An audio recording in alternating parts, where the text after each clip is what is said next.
here is something that should not make sense. The reason we can read words written 5,000 years ago is because someone's house burned down, not metaphorically, literally. The oldest archives in human history survived because the buildings around them caught fire, superheated the air, accidentally baked clay tablets in something closer to ceramic than mud. Without the fire, the tablets would have dried out, cracked, dissolved back into earth over the centuries. With the fire, they became nearly indestructible. So the very thing that destroys a library is also, in the right circumstances, the thing that's... That paradox sits at the heart of everything we know about the earliest written records our species ever produced. But here is the part that keeps researchers up at night. For every library that burned at exactly the right angle, in exactly the right conditions, preserving its contents, by accident, there were almost certainly others that burned differently. Hotter, wetter, slower.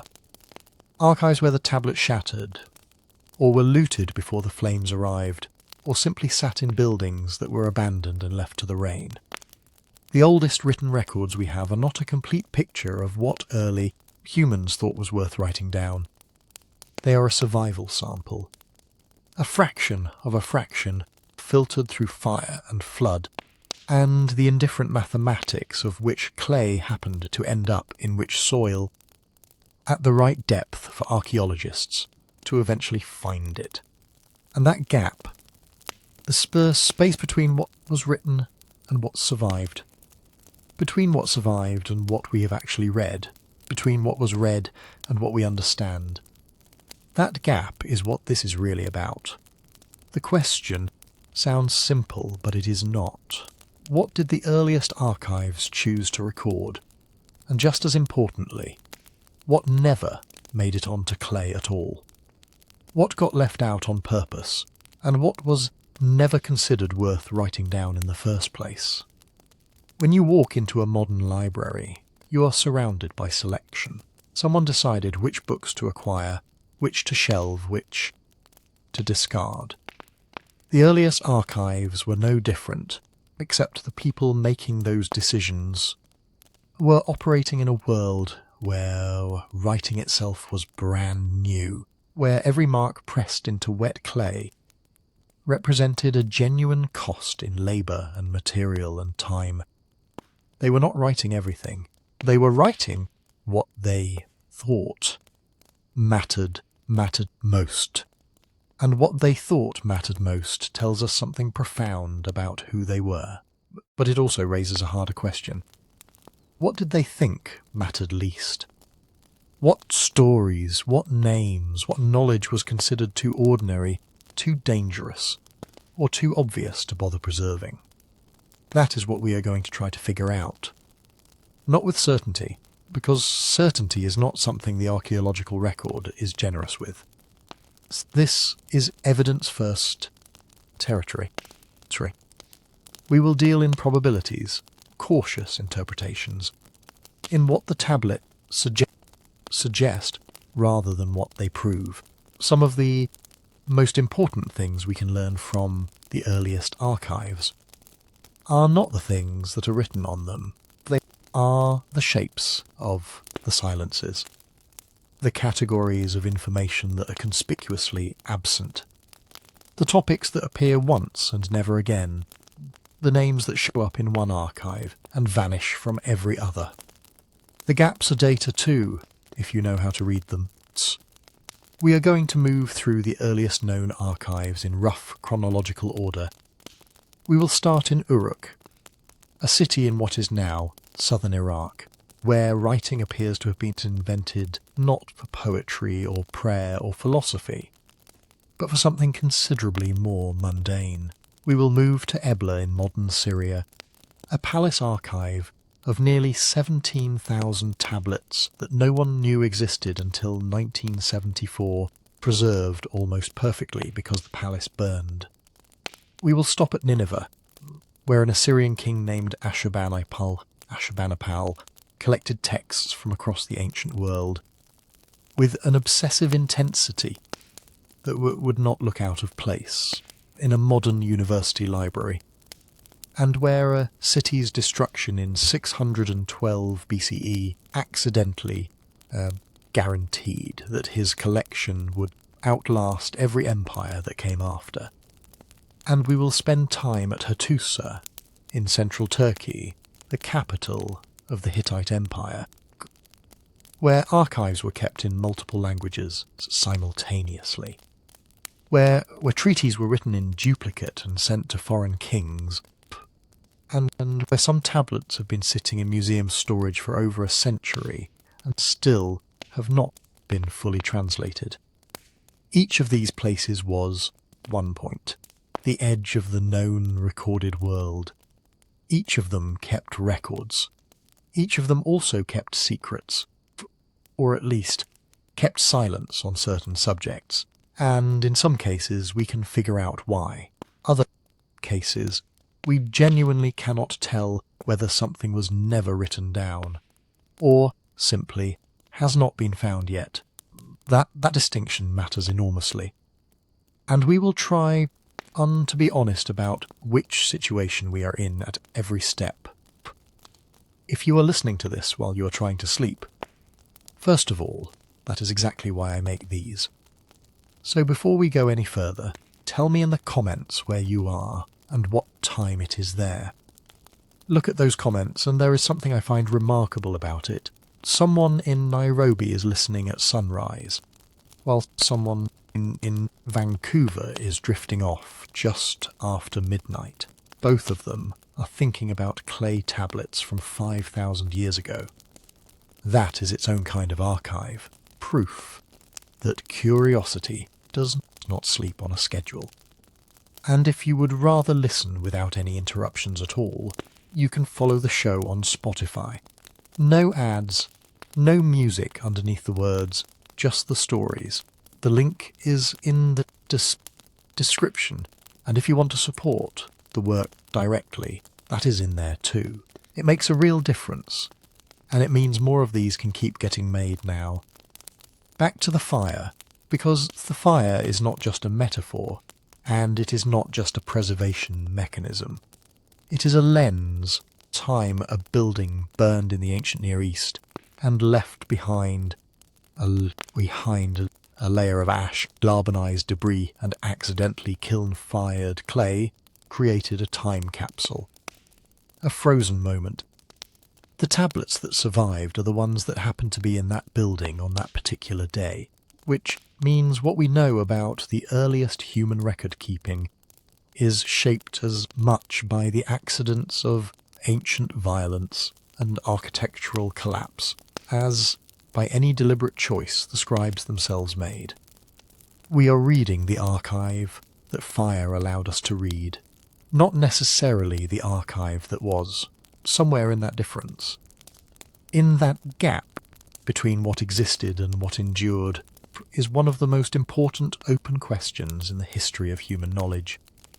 What did the world's oldest archives refuse to record? How would we even know? Start with the clay itself, because the clay is where everything begins and where most of it ends. The tablets used in the earliest archives were not manufactured objects in any industrial sense. They were handfuls of alluvial mud, shaped by a scribe's palm into a rough cushion or lens shape, small enough to hold in one hand, smooth enough on one face to receive impressions from a reed stylus. When you were done writing, you set the tablet down and let it dry in the air. That was it. No kiln, no firing, no deliberate hardening. The result was a dried mud object that could hold its shape for years, decades even, under the right conditions, but was fundamentally vulnerable to moisture, to pressure, to being dropped on a stone floor. These were working documents, not monuments. The people making them were not thinking about 5,000 years from now. They were thinking about the end of the fiscal quarter. The tablets were stored in ways that reflect that functional thinking. Shelves, mostly, Wooden shelves that have long since rotted away, leaving behind only the ghost evidence of their existence in the arrangement of fallen tablets on excavated floors. Tablets were also kept in baskets, in ceramic jars sealed with clay stoppers, bundled together with other tablets covering the same transaction, or the same person, or the same year. Larger archives had clay envelopes, called bullae, sealed containers that held smaller tokens, or documents inside. The outs stamped with a summary of the contents. Check the outside without breaking the seal. If you needed to verify what was actually inside, you broke it open. Some bullae have been found with their contents still intact. Others were broken in antiquity and left open, the seals gone, the inner tokens lost, the context permanently compromised. At Ebla, at Nineveh, at Hattusa, the shelving systems were sophisticated enough that tablets were sometimes labelled with clay tags indicating their contents. There were what appear to be rudimentary catalogues, lists of lists. Scribes knew where things were. The archives were not random accumulations. They were organised systems with internal logic, which means when those buildings burned, they did not just burn randomly. They collapsed along the lines of their organisation. Shelves toppling into each other, jars shattering, baskets carbonising, and dropping their contents in rough piles that archaeologists can still read. Centuries later, the ghost of the original filing system. Now here is the thing about fire that nobody fully appreciates until they think carefully about materials science. Unfired clay is porous and water-soluble. It dries into a brittle matrix that will dissolve back into mud, given enough moisture and enough time. But fire changes the internal structure of clay permanently. The silicate minerals fuse. The organic matter burns away. Result is something closer to ceramic. Harder and far more water-resistant than the original. Tablets that survived the burning of Ebla's palace. Around 2300 BCE survived. Precisely because the palace burned intensely, enough to fire them where they lay. They were not rescued. They were not intentionally preserved. They were accidentally ceramicized by someone else's catastrophe, and then covered by rubble, which kept them from eroding, which kept them from being robbed, which kept them from being reused. They sat there for 4,000 years, waiting for two Italian archaeologists to dig them up in the 1970s. That is the survival mechanism that works. Fire, followed by rapid burial. The temperature matters. The speed matters. Tablets that burned too hot, shattered. Tablets that burned too slowly in lower temperatures may have partially fired on one face and remained fragile on the other. And tablets that did not burn at all, but instead sat in buildings that were abandoned and left open to the weather, followed a very different and much less promising trajectory. Water is the primary enemy. Not dramatic flooding necessarily, but just ordinary moisture, cycling through soil over centuries. Clay that alternately wets and dries tends to expand and contract until it fractures. Salt is a secondary enemy, particularly in the alluvial soils of southern Mesopotamia, where groundwater is often heavily mineralized, salt crystals, forming inside the clay matrix as moisture evaporates, can push tablets apart from the inside over time, process called salt efflorescence, and it is responsible for the destruction of enormous quantities of material that was never fired. There are tablet fragments in museum collections right now that are actively disintegrating from salt damage that began the moment they were excavated and started drying in open air for the first time in millennia. Looting is an older problem. The ancient Near East had a long tradition of recycling building materials, including clay tablets. A fired tablet is a brick. Brick is a building material. There is evidence at multiple sites that earlier occupants of a location dug through older layers and used whatever they found as fill or construction material without any awareness of or concern for what was written on it. This is not vandalism in any meaningful moral sense. It is just people building houses, but it means that an unknowable quantity of written material was literally built into later structures, pulverized, or carted off to locations that have never been excavated and may never be. And then there is deliberate recycling of a different kind. Unfired clay tablets could simply be smoothed over and reused. A scribe who needed a fresh surface and had no new clay handy could wet an old tablet, work the impressions back to smoothness, and write something new. This happened. We know it happened because some tablets show traces of earlier text beneath the surface layer, ghost impressions from a previous use. That was not quite successfully erased. Tablet that was recycled this way represents a document that is gone. Not burned, not dissolved, simply written over, because someone needed the clay more than they needed the old record. All of this creates what researchers call survival bias, but in the context of archives, the term needs careful definition because it operates on multiple levels simultaneously.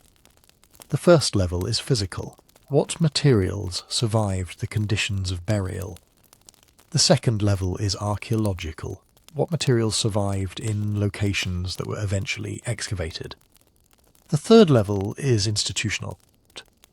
What materials that were excavated ended up in conditions where they could be studied, rather than in unsorted storage, or in private collections. The fourth level, the one that shapes almost everything we think we know about ancient writing, is interpretive. Tablets that were found and are available for study, which have actually been read, translated and published. Trust.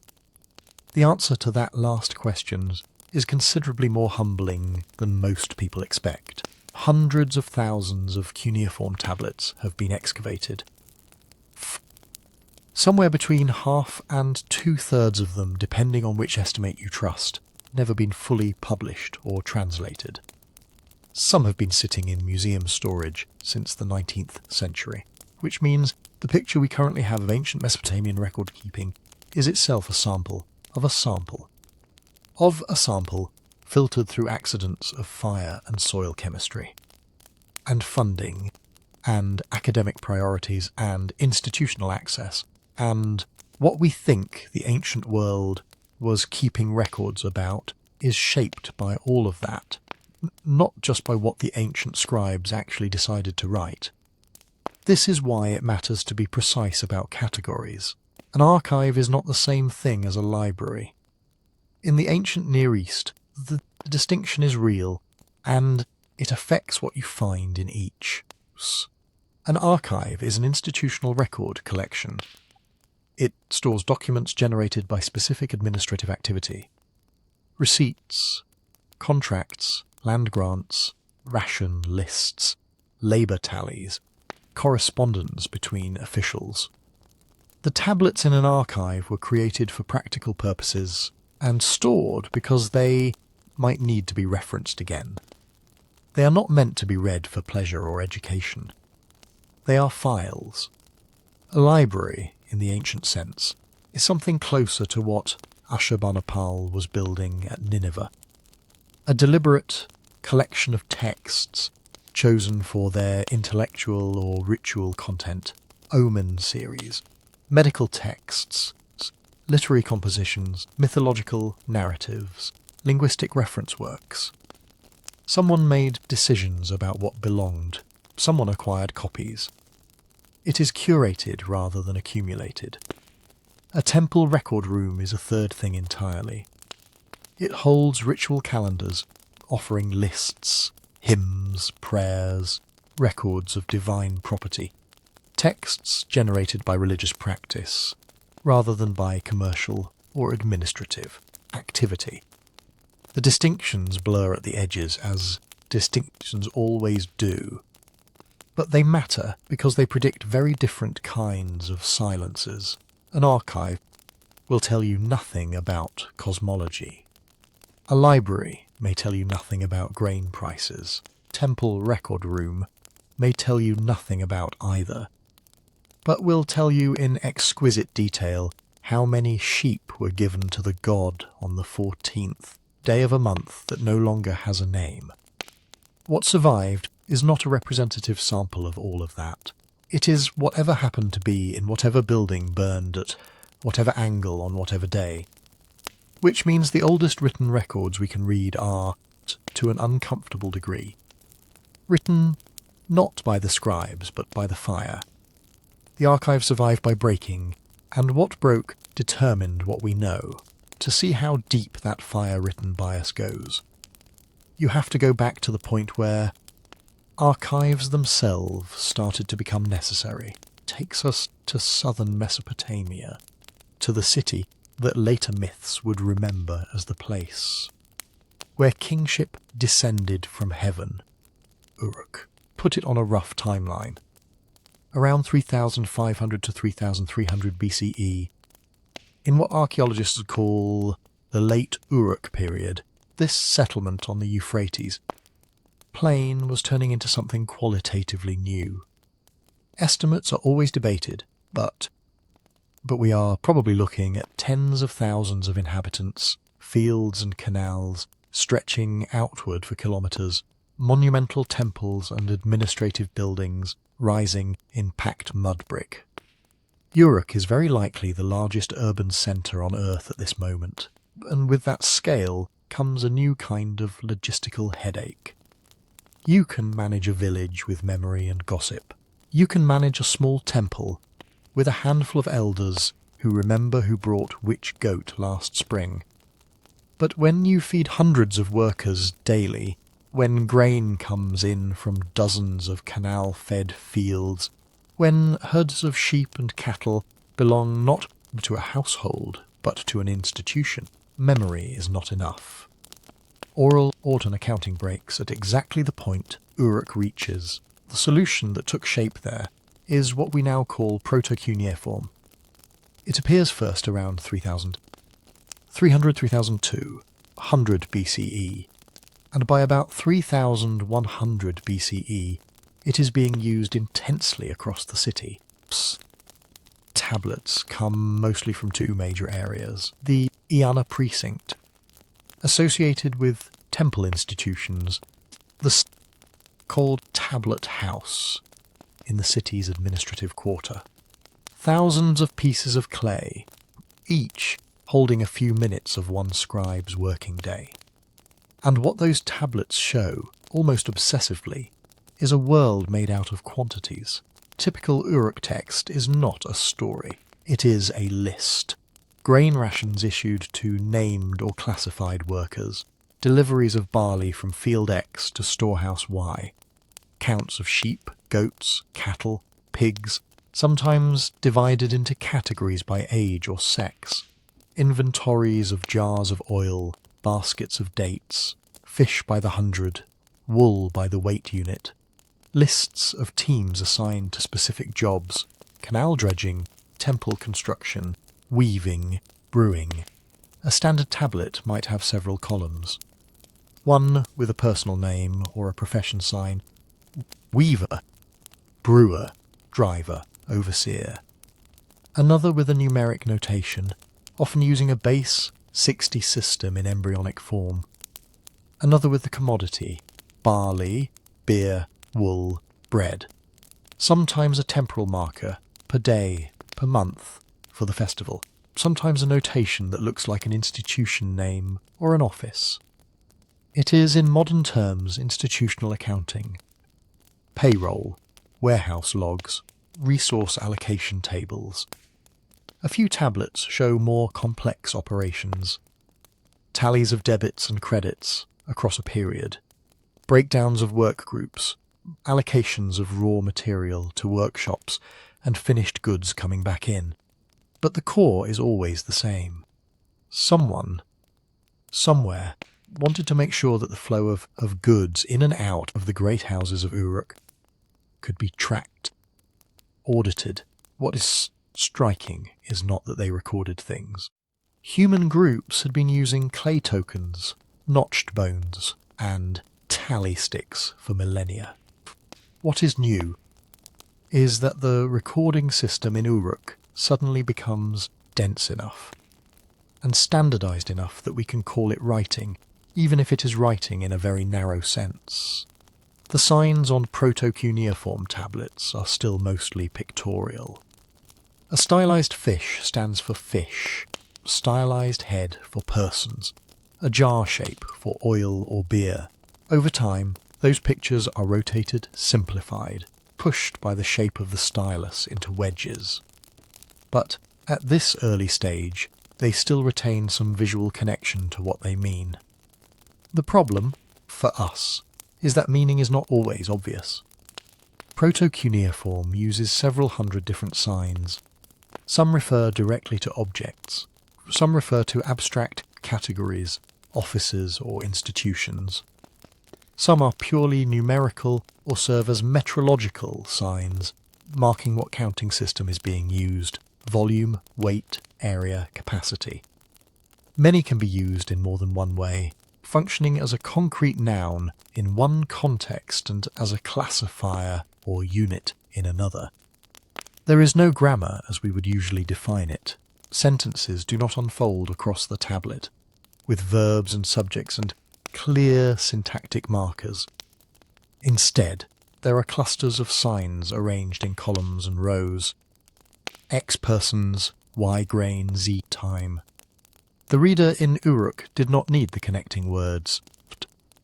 They understood the administrative formulae behind the shorthand. For us, trying to reconstruct those formulae 5,000 years later, the system is much harder to penetrate. This is why proto-cuneiform is still only partly readable. It is not that there is some dramatic hidden revelation being concealed. It is a technical and linguistic challenge.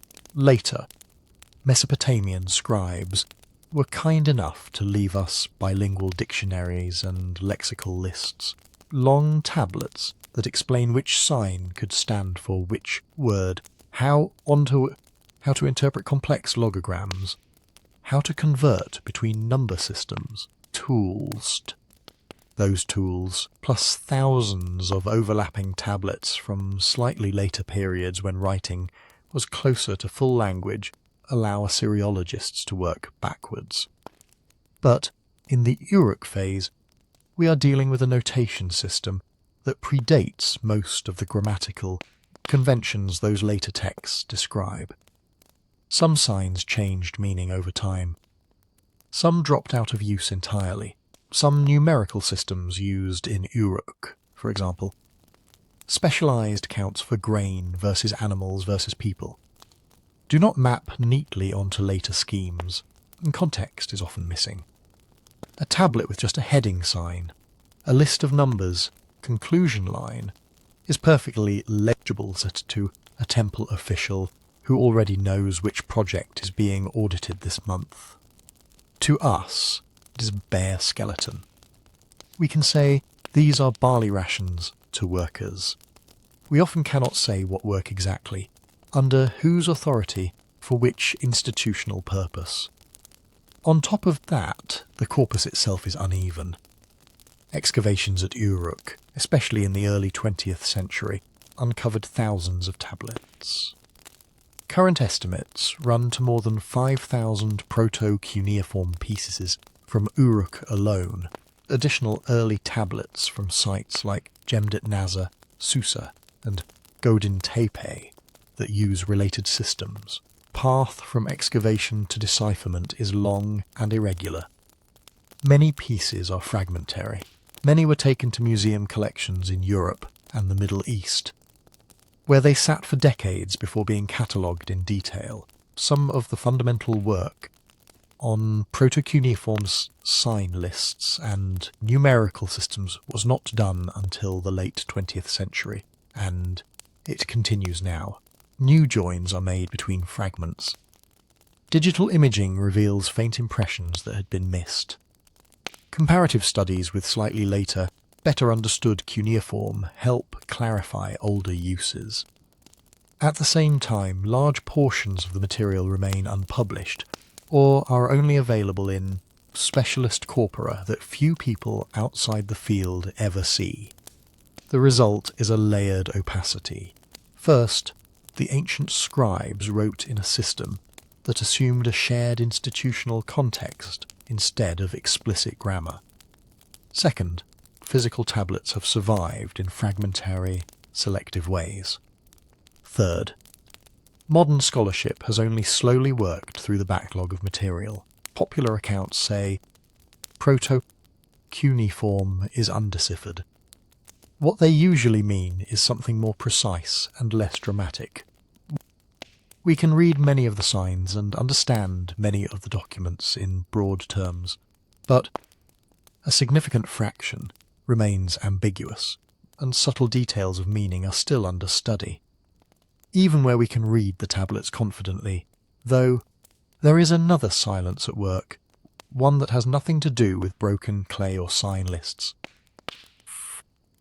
The people of Uruk did not invent writing to tell myths, record laws, or inscribe royal boasts. Those genres will come later, as the technology spreads and adapts. The earliest written world that we can see is dominated by numbers. It is an archive of quantities and categories, of entries and exits, a ledger of institutional metabolism. We can tell that there were different classes of workers because rations differ. We can infer the importance of certain festivals because resource allocations spike in particular months. We can see the outlines of herding and farming regimes in the way animals and fields are grouped on tablets. What we cannot hear, almost at all, the voices of the people moving through that system.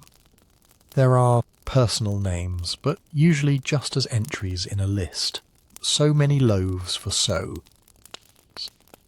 There is no complaint from a worker about a short ration, no hymn from a brewer to the goddess of beer, no narrative explaining why this temple is bigger than that one, or why this city is at war with the town upriver. Things almost certainly existed in spoken form. They may even have been sung with great skill in the courtyards of the same buildings, whose back rooms held stacks of ration lists. But the writing system at this stage is not tuned to capture them. So Uruk before history had words is a bit of a misdirection. Uruk was full of words. Every market, every workshop, every canal bank echoed with spoken language and remembered stories. What it did not yet have was writing that could follow those words onto clay. Proto-cuneiform archive caught what the institutions most urgently needed to fix in place. Who owed what? Who received what? God's storehouse held which grain? When we look back across 5,000 years at that earliest archive, looking into a world that is meticulously recorded in numbers and signs for things, while motives, arguments, emotions, self-descriptions slide past untouched. It is not that the Uruk scribes refused to record those inner worlds. The system they were inventing simply was not built to hold them yet. And by the time writing expanded enough to catch more of human experience, unrecorded centuries behind those first ledgers had already burned away into silence. When you line up those ledgers and read them tablet after tablet, the repetition starts to feel almost aggressive. Names, numbers, commodities, dates, columns of barley and beer, sheep and silver, heads and hands. It is like listening to a conversation where one side keeps answering questions you did not ask, and never gets around to the ones you care about. That is where the idea of refusal comes in. Not refusal in the sense of a conscious conspiracy. Priests huddled together, deciding what must be hidden from the future. Refusal as an effective function of what the system was built to do, and what it was never asked to handle. Key. Early writing in Uruk is overwhelmingly administrative, because the institutions that paid for scribes had administrative problems. A large temple employing hundreds of workers has an obvious incentive to track rations. A household with a few dependents does not. A central storehouse, issuing grain to satellite sites, needs records that can be checked and rechecked. Brewer's apprentice, complaining that yesterday's batch soured, does not. So the first texts we see are things that could not safely remain in memory. Obligations, deliveries, tallies, obligations again. They are not biographies, not prayers, not stories. Proto-cuneiform corpus from Uruk and its sister sites. There is almost nothing like a self-introduction. No, I, so-and-so, son of so-and-so, did this. There are very few verbal forms at all, almost no sign sequences that look like full sentences in later Sumerian. Instead, labelled quantities attached to role categories. That choice of genre has consequences. There are whole categories of human life that almost vanish in the early written record, not because they did not exist, because they were not billable. Personal feelings, for instance.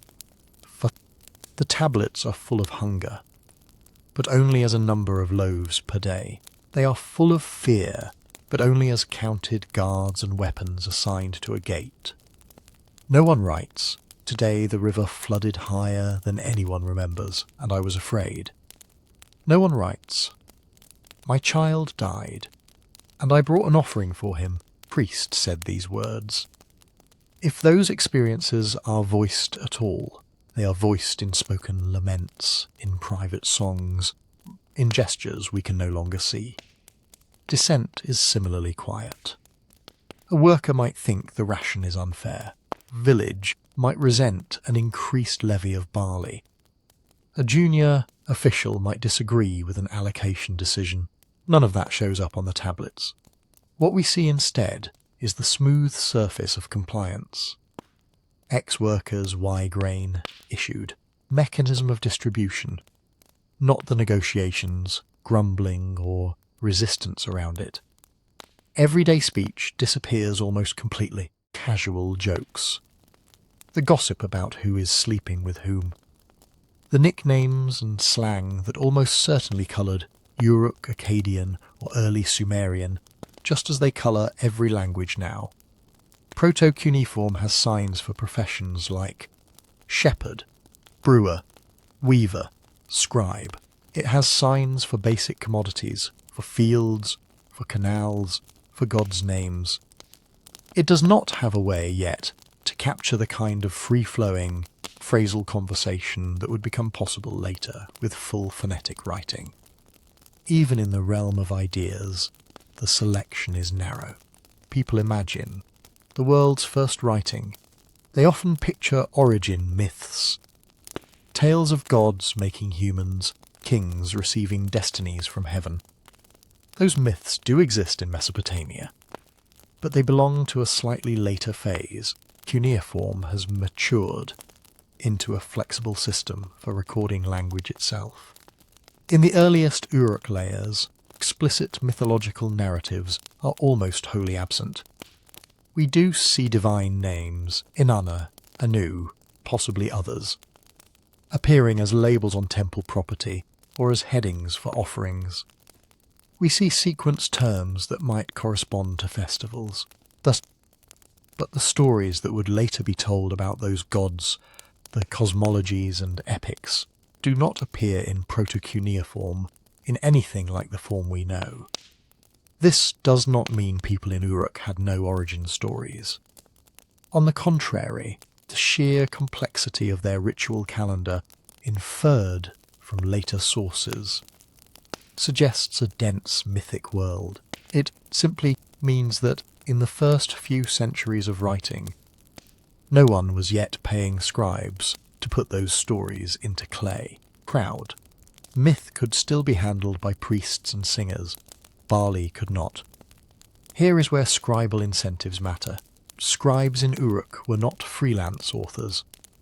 They were employees of large institutions, temples, perhaps palatial households. Training took time and resources.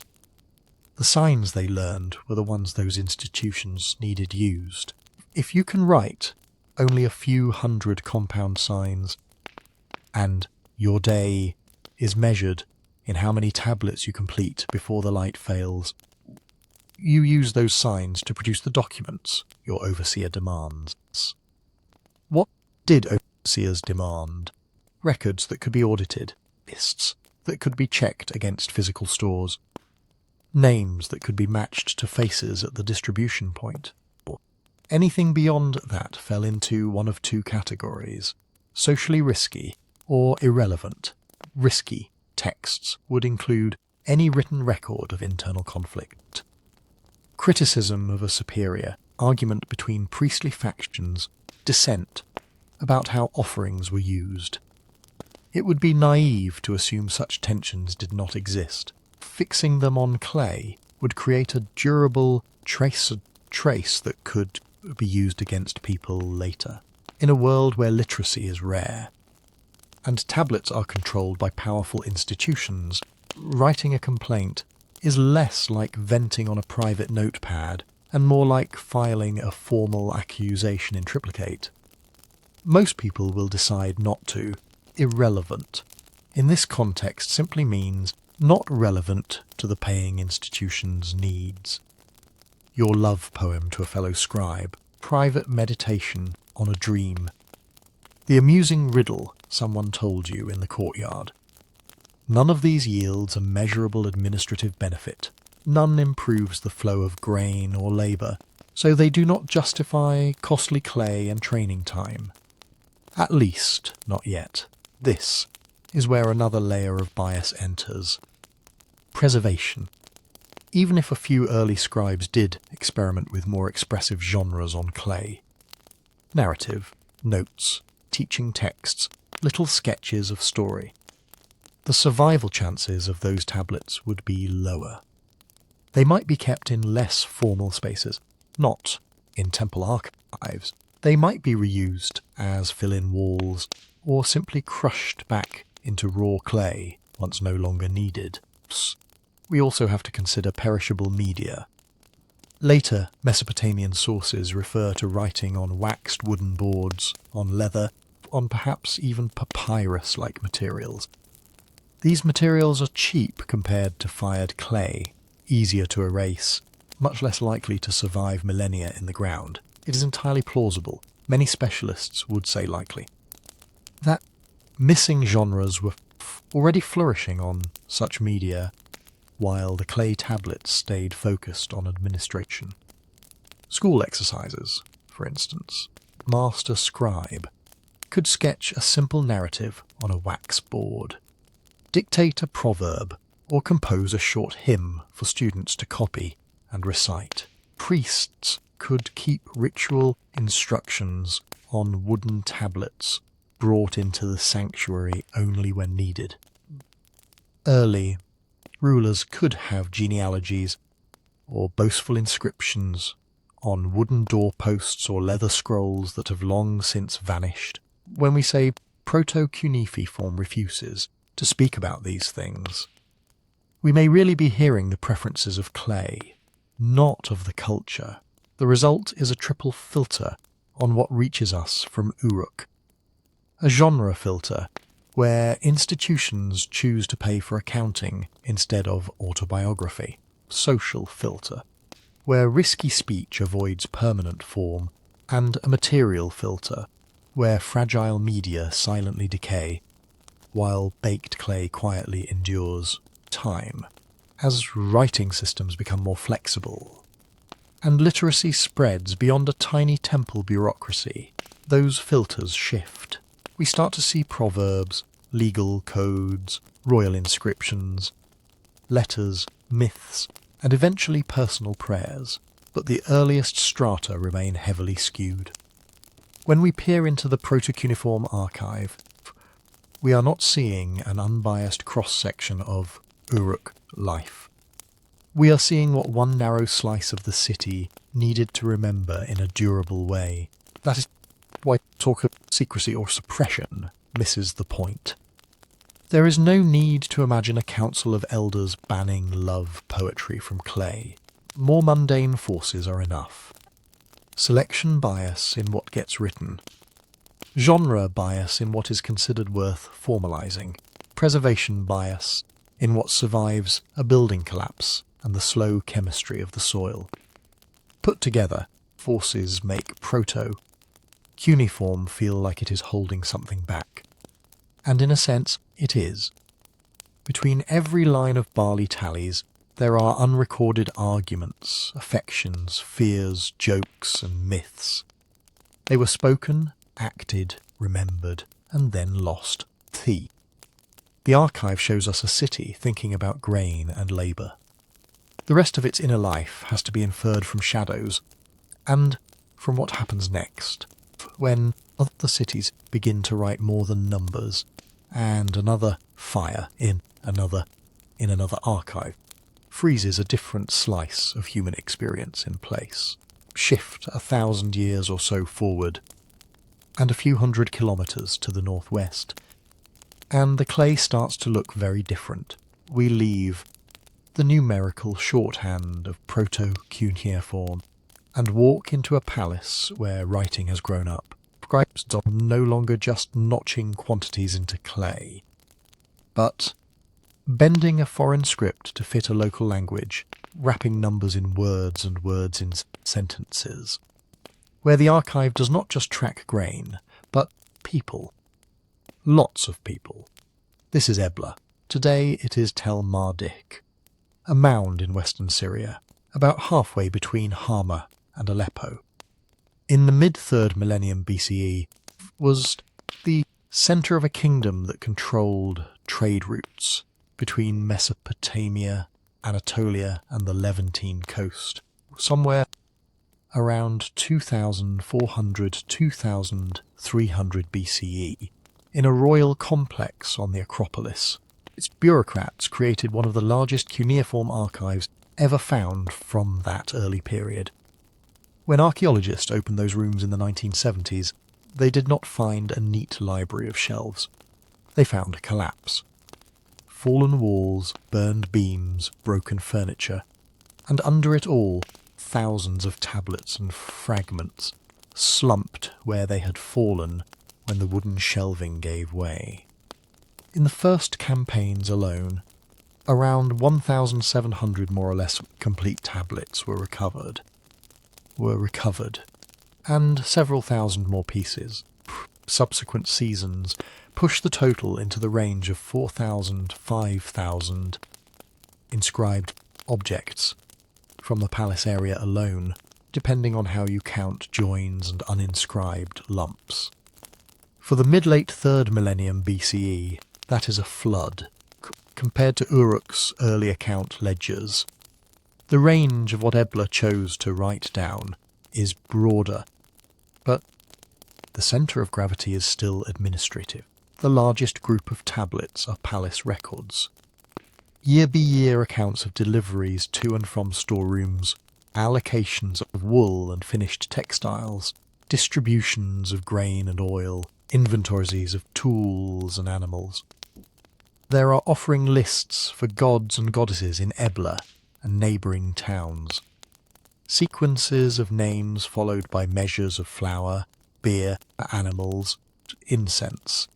There are diplomatic texts, copies of treaties, gift lists exchanged with rulers as far away as Kish and perhaps Mari, itineraries for envoys. There are teaching texts and lexical lists used to train scribes in Sumerian and in the local tongue, and there are personnel lists. So many personnel lists. If you have been starved of names in Uruk, Ebla feels like opening a door into a crowded room. Suddenly the tablets recite them. Not just kings and gods, but officials, merchants, weavers, singers, gatekeepers, royal children, foreign emissaries. They appear in lines that look at first glance monotonous. Name, patronymic, title or function, rations or wages. The volume is staggering. Some lists run to hundreds of individuals on a single tablet. Multiply that by hundreds of tablets, and you begin to understand why the discovery caused such a stir. Here, for the first time, was an early Near Eastern polity that seemed to be naming and categorizing thousands of its inhabitants to dust. In those lists we see a court that manages enormous textile workshops, employing hundreds of women. We see teams of messengers moving between cities, ration allocations calculated for particular routes. We see the king's household, with its singers, cupbearers, barbers, physicians, chariot drivers. We even catch fleeting glimpses of foreign residents, interpreters, merchants from other cities, absorbed into the accounting system of Ebla's palace. The archive makes the city feel suddenly populated. It is not just X workers, Y grain anymore.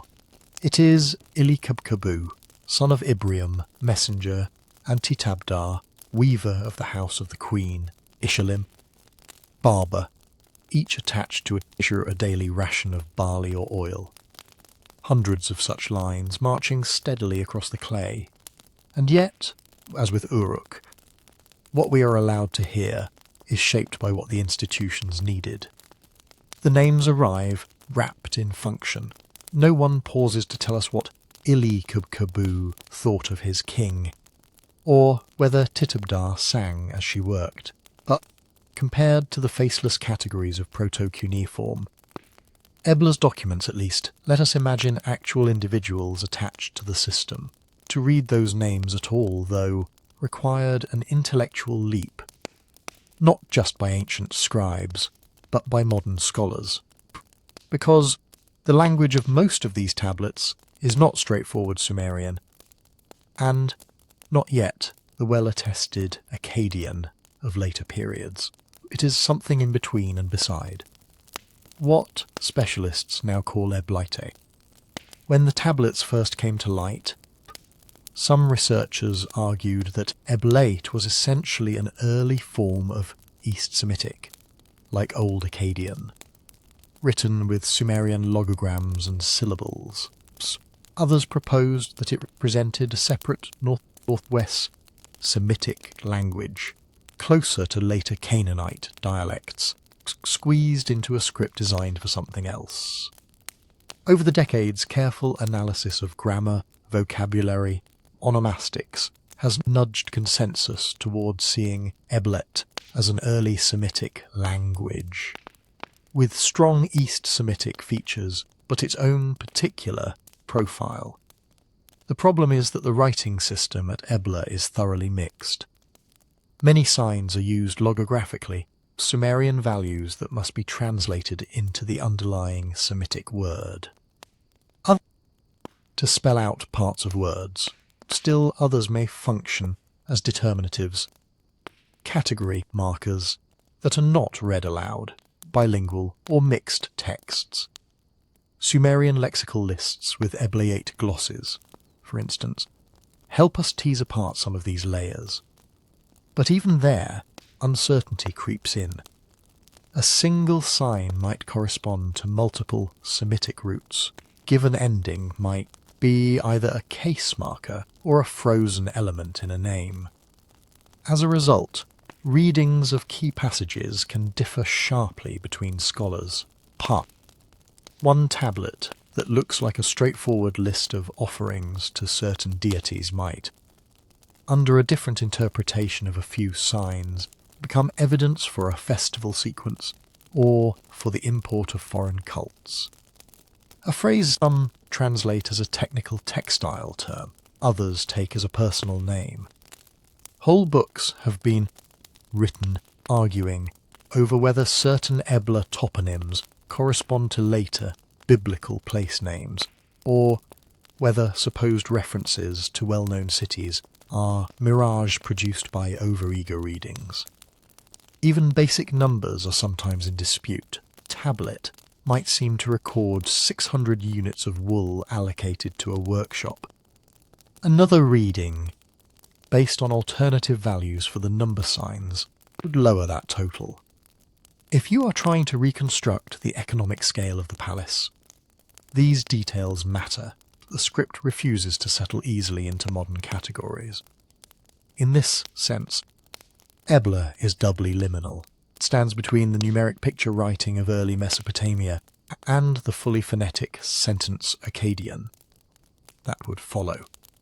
And it stands, for us, between legibility and opacity.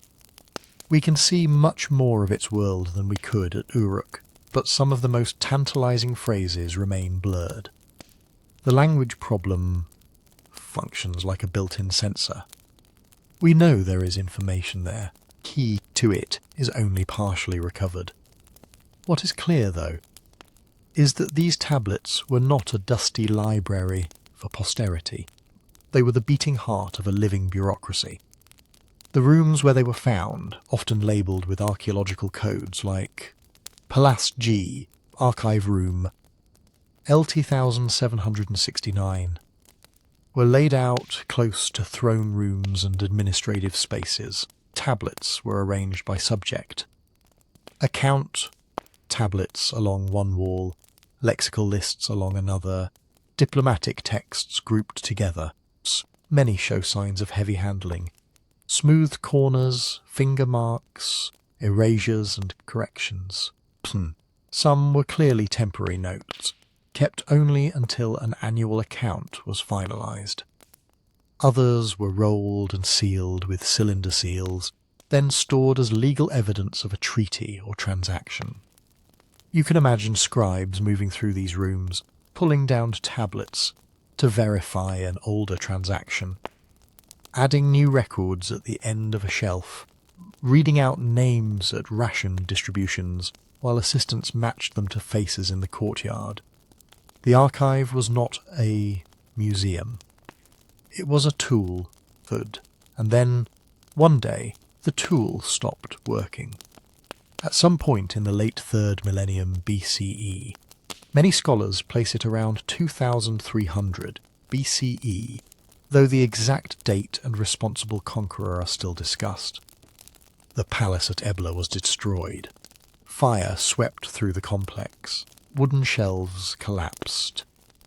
Clay tablets that had been dried in the sun but not fully fired were suddenly baked rock hard by the heat, fixing them in place where they fell. The bureaucracy that produced them did not survive that moment. The king's scribes stopped making new lists. Personnel, whose names crowd the tablets scattered, died, or were absorbed into other systems. But the archive, in its broken, burned state, remained. When the flames turned raw clay into ceramic, they froze a few decades of Ebla's administrative life, for us to sift through 4,000 years later. What we have then is not Ebla's history in any complete sense. It is a palace court mid-sentence, a city at the height of its power, in the act of naming and counting and allocating, interrupted by violence, then slowly buried. The sudden flood of names that makes Ebla feel so alive is also a sign of how abruptly that life ended. We hear the roll call of a kingdom's servants, never the last meeting where someone realised the shelves would not be needed again. If you walk back into those rooms in your mind and rewind the destruction, you can start to see why that ending feels so abrupt. Archaeologists talk about a destruction layer as if it were a neat line in the dirt. At Ebla, it is more like a thick band of chaos, charcoal and ash, melted mud brick. Roof beams collapsed and carbonized. The outlines of doorways and shelves ghosted by rows of fallen tablets. the heat was intense enough to warp some bricks, and brooks who overfire others, places you get pot-lidded. Sherds where the surface of a brick has blistered and spalled. Yet within that violence there is order, not because anyone arranged it, but because the physics of a burning building follow patterns. Heavy things drop first. Walls fall in predictable directions. Shelving gives way along the grain of the beams. The tablets did not just rain down randomly. They fell in arcs and fans that, when plotted carefully, trace the ghosts of where the shelves once stood. This is one of the strange gifts of ancient disaster. In a normal, long-lived archive, old tablets get reshuffled, discarded, reused. Shelves are reorganized. Documents are culled. The original order that archivists dream about dissolves over time.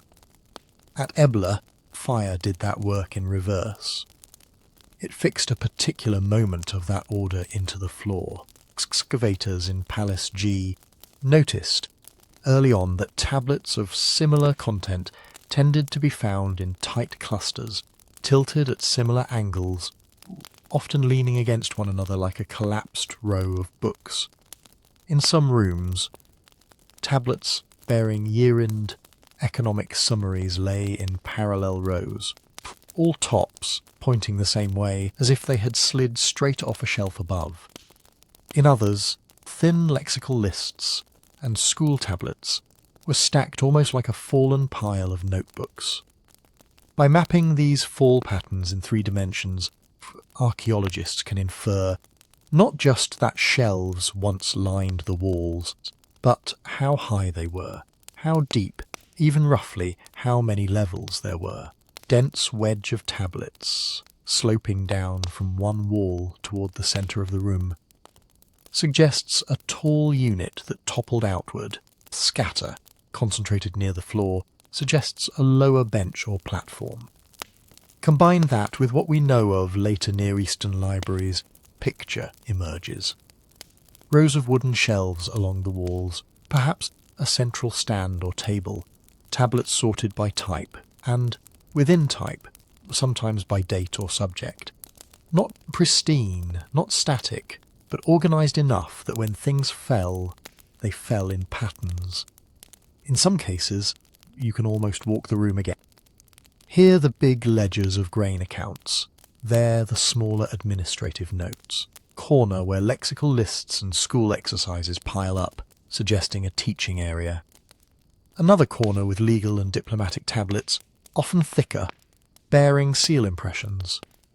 The fire did not care about the content of any of this. It consumed beams and plaster impartially, because many of the tablets had only been sun-dried. Not kiln-fired, the sudden blast of heat turned them from fragile raw clay into hard ceramic. What would have crumbled in a few centuries of damp soil instead became durable. The very process that destroyed the palace made the archive into a time capsule. At the same time, the fire erased as much as it preserved. Some tablets show signs of thermal shock. Surfaces flaked off, edges exploded, inscriptions spalled away. Others were crushed under falling masonry. Thousands of fragments recovered from the destruction layer represent texts that would once have been whole. There is a bias built into what we can read. Thicker tablets, or those protected by debris, survive better than thin, lightly incised ones. And then there is the question of what never made it into the destruction layer at all. We tend to talk about the Ebla archive as if it were a single coherent mass. In reality, the tablets come from several rooms in the palace complex, probably representing different offices and storage areas. It is entirely possible, some would say likely, that other rooms held other tablets that, not yet been found, or that were destroyed so thoroughly that no readable pieces remain. There are hints in the surviving corpus that we are seeing only a slice of the palace's paperwork. For instance, you get references to documents that should exist but do not turn up. Phrases like, as written on tablet X, or according to the sealed document of such treaty. Those X tablets may have been stored elsewhere, perhaps in a more secure inner room, perhaps carried away in the confusion before the final attack. The causes of that attack sit in the same space between evidence and speculation. Ebla's destruction is often placed in a context of wider upheaval in the late 3rd millennium BCE. Popular scenario links it to the expansion of Sargon of Akkad, or his grandson Naram, Sin, whose own inscriptions boast of campaigns in the west and the subjugation of cities in the region. If those claims map onto Ebla's horizon, burning of Palace G might reflect an Akkadian assault, part of a larger reordering of power across Syria and Mesopotamia. Another line of interpretations sees the fall of Ebla as part of more local rivalries, perhaps conflict with nearby Mari or other Syrian polities, jockeying for control of trade routes. There are diplomatic texts from Ebla that mention kings of Mari, of Naga, of Kish. Alliances and enmities shift across the tablets. It would not be surprising if, at some point, those fragile arrangements collapsed into open war. Environmental and economic explanations also hover at the edges. Some scholars wonder whether stresses in agricultural production, shifts in trade routes, or climatic fluctuations made the city more vulnerable, turning what could have been a recoverable fire into a terminal event. But the archaeological layer itself mainly tells us that something violent and hot happened fast. Burned debris, collapsed architecture, no slow sequence of rebuilding above. So we end up with a range of plausible stories. A great empire from the east sweeping in, regional enemy finally gaining the upper hand. Internal crisis that left the palace defenceless when fire broke out. Tablets do not settle the question. They name kings and envoys, record offerings and rations, but they do not pause to narrate their own end. What they do give us are the last routine entries. On one tablet, a list of barley allocations to textile workers runs down the surface, complete and orderly, with no sign that the scribe knew anything unusual was happening outside. On another, an annual summary of wool disbursements closes with a standard line, tying the account to a regnal year formula. There is no last entry that breaks pattern, no hurried note about enemies at the gate or stores set aside for siege. From the perspective of the records, the system was functioning normally right up until it wasn't. This is typical of administrative archives caught in catastrophe. Bureaucracies are good at recording what is supposed to happen. They are less good at recording the moment when everything stops. People flee, or fight, or hide. Grabbing the year-end wool ledger is not the priority. Which means that even in a destruction layer as rich as Ebla's, there are silences we have to live with. We notice, for instance, how few narrative or literary texts appear compared to the volume of economic tablets. There are some hymns, some ritual texts, some school pieces that may preserve snippets of longer compositions. But if Ebla's scribes copied epics or myths or royal inscriptions on clay, most of those have not come down to us. Perhaps those genres were written on perishable materials, wooden boards, leather, papyrus, that did not survive fire and soil. Perhaps they were stored in a different part of the palace, in a temple, or in private houses, none of which have yielded comparable caches. We also have almost nothing that looks like explicit political history from Ebla's own pen. Treaties are preserved, yes, but framed as legal formulae. Year names may allude to major events. the year such and such city was defeated, for instance, but the short phrases are embedded in account headings, not elaborated into chronicles. If there were annals, royal stelae, or more expansive narratives, they are either still under the mound or gone. And then there is the possibility of deliberate removal, defeat. If there was any warning, officials might have evacuated the most important diplomatic texts or legal documents, carrying sealed tablets to a new centre of power, or simply away from danger. Those tablets would never reach the destruction layer, so they vanish from our view. Fire, in other words, acts as both archivist and censor. It freezes some things exactly where they stood, turns others to dust, and selects, blindly, what the future will be allowed to see. At Ebla, blaze that brought down. Palace G turned a working archive into a buried snapshot. From the angle of a beam and the tilt of a stack of tablets, we can reconstruct shelving. From repetitive lines of barley and wool, we can reconstruct a bureaucracy. From gaps where genres ought to be, we can sense other rooms, other media, other stories that escaped the flames, or were never offered to clay at all, post. We are left holding the remains of a palace in mid-calculation, trying to read in its burned shelves not just what was recorded, what the fire quietly refused to carry forward. If Ebla gives us a palace surprised by fire in the middle of its paperwork, Nineveh gives us almost the opposite. A king who tried, very consciously, to put the world in order before anything burned. By the 7th century BCE, Nineveh was not just a city. It was the capital of the Neo-Assyrian Empire, a state that stretched at its height from the mountains of western Iran to the Mediterranean, from Egypt's borders up into Anatolia. Ashurbanipal, who ruled from roughly 669 to around 631 BCE, sat at the top of that structure. He is one of the few ancient Near Eastern kings we can hear in his own words, because he tells us, again and again, what he thought he was doing. In his inscriptions, Ashurbanipal boasts of military campaigns and hunting lions, as Assyrian kings were supposed to. He also adds something different, long passages about his literacy. He tells us he learned the craft of the scribe, could read difficult Sumerian and Akkadian, studied inscriptions from before the flood.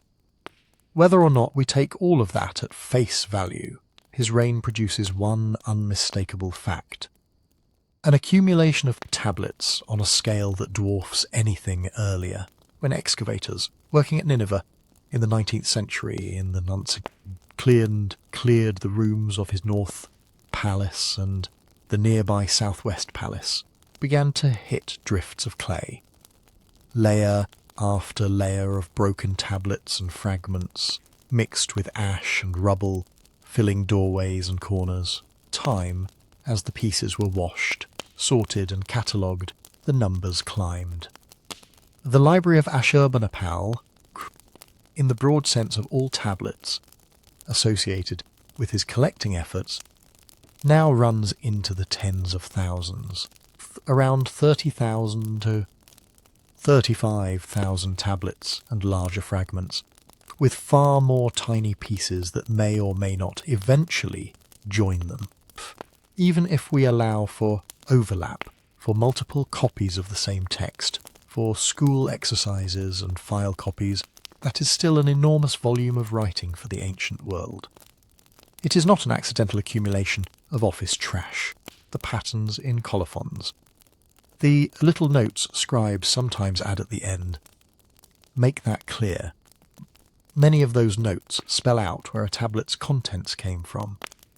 A scribe will write that a composition was, according to its original, copied from an old tablet or taken from the mouth of a particular master. Some mention specific cities and temples, texts brought from Babylon, from Borsippa, from Nippur. Others say outright that a piece is one tablet from a series kept in the temple of such a god. Put together, they show us how Ashurbanipal's project worked. Official envoys, governors, temple administrators were instructed to supply texts from their local archives. Tablets were borrowed or seized from shrines in southern Mesopotamia, from cities with much older written traditions than Assyria's. In some cases, whole series were copied in situ, with Ashurbanipal's scribes preparing new versions for Nineveh while leaving the originals in place. In other cases, the originals themselves seem to have been carried back north. At home, trained scribes in Nineveh's palace and temple schools took those models and multiplied them. They produced clean new copies, sometimes correcting or restoring damaged lines. They collated variant versions. They standardized, within limits, the way older works were written and organized. The result is not just a stash of tablets, but a curated library. Inside that collection, we are not looking at the daily stream of administration in the way we were at Ebla. There are certainly administrative and legal tablets in Nineveh, letters, decrees, accounts, but they are only one part of the whole. What stands out is the breadth of genres Ashurbanipal wanted under his roof. There are omen series in staggering quantity, tablets that map the appearance of the liver in a sacrificed sheep onto the fate of king and country, tablets that interpret the way oil swirls on water, the shape of smoke, the behaviour of newborn animals, astronomical and astrological series that correlate planetary positions and eclipses with political outcomes. One canonical celestial omen series, Enuma Anu Enlil, originally ran to dozens of tablets. Multiple copies of its parts show up in Nineveh. There are rituals, incantations to drive out demons, litanies to soothe angry gods, elaborate step-by-step descriptions of how to purify a house, a person, a statue. The compendia of healing magic and practical medicine blur into one another here. Some tablets list symptoms and corresponding treatments, bandages, salves, plant preparations, alongside spoken formulae. Others are almost purely ritual, but the underlying assumption is the same. If something goes wrong in the body or the city, there is a pattern for that, and a text that tells you how to respond. There are lexical lists, descendants of the school tablets we glimpse already in early Mesopotamia, but now expanded, systematized, and arranged. Sumerian words with their Akkadian equivalents, categorized by topic: stones, woods, animals, professions, gods. For scribes, these were reference tools and training manuals. For Ashurbanipal's collectors, they were also repositories of tradition, a way to hold on to older languages and classifications that reached back more than a millennium. There are epics and hymns. The Epic of Gilgamesh is the most famous now, and Nineveh's copies, especially the so-called Standard Babylonian version, have shaped how modern readers know that story. But Gilgamesh is only one thread. Other compositions recount the creation of the world, the deeds of gods like Marduk and Ishtar, the ordering of kingship. Hymn collections praise deities in formal language that was already archaic in Ashurbanipal's day. There are scholarly commentaries, tablets that quote lines from earlier works, and then gloss them word by word, explaining rare terms, proposing alternate readings, linking a difficult phrase in a hymn to an omen rule or a ritual instruction. These are the margins of the ancient world, but written out as separate texts and layered around. All of this, there is the business of empire, letters from provincial governors about rebellions, taxes, and troop movements. Reports from diviners on ominous eclipses, decrees, and legal decisions. Not all of those were intended as part of a library, in the same sense as the curated literary and scholarly series, but, in practice, these ended up in the same palace complex, in overlapping rooms and storerooms. From the outside, it can look like Ashurbanipal simply wanted more of everything. His inscriptions say as much. He claims to have collected the writings of all lands, to have made his palace a place where the wisdom of the past was stored. In reality, what we see is less an indiscriminate hoard, and more a specific definition of what counted as wisdom.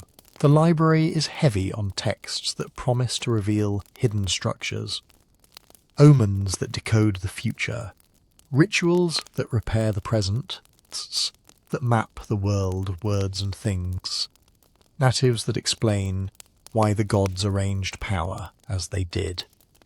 It preserves technical literature, religious and scientific in the terms of its own time, and it wraps that literature in layers of commentary and tradition, choice in that process.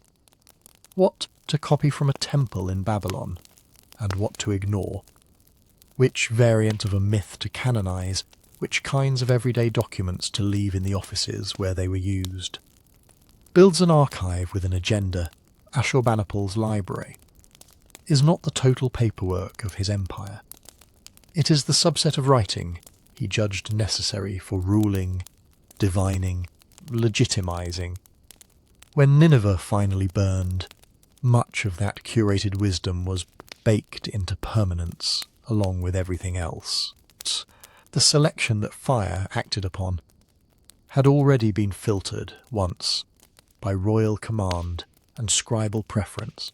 What looks to us like the great surviving library of ancient Mesopotamia is, in that sense, already a statement about what one king thought ought to survive. In 612 BCE, the city that had tried to pull the written world into its orbit was itself pulled apart. The coalition that came for Nineveh, the Babylonians, the Medes, and their allies, did not arrive as librarians. They besieged the city, broke its defences, and sacked it. Later chronicles speak of great slaughter, of palaces and temples plundered, of the city turned into ruins and mounds. Archaeology backs up at least the outline of that picture. In Ashurbanipal's North Palace and the Southwest Palace, the same rooms that once stored carefully arranged tablets show layers of charred beams, collapsed mud brick and ash. For the clay archives, this was both an ending and a transformation. Under normal circumstances, a cuneiform tablet is fragile. It is formed from wet clay, inscribed, and then either left to dry in the sun or only lightly fired. Dropped on a hard surface, it can shatter.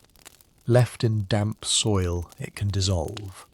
But in a burning palace, something else happens. Roof timbers and ceilings come down, trapping shelves and tablet bins beneath them. Fires burn hot and long in enclosed spaces.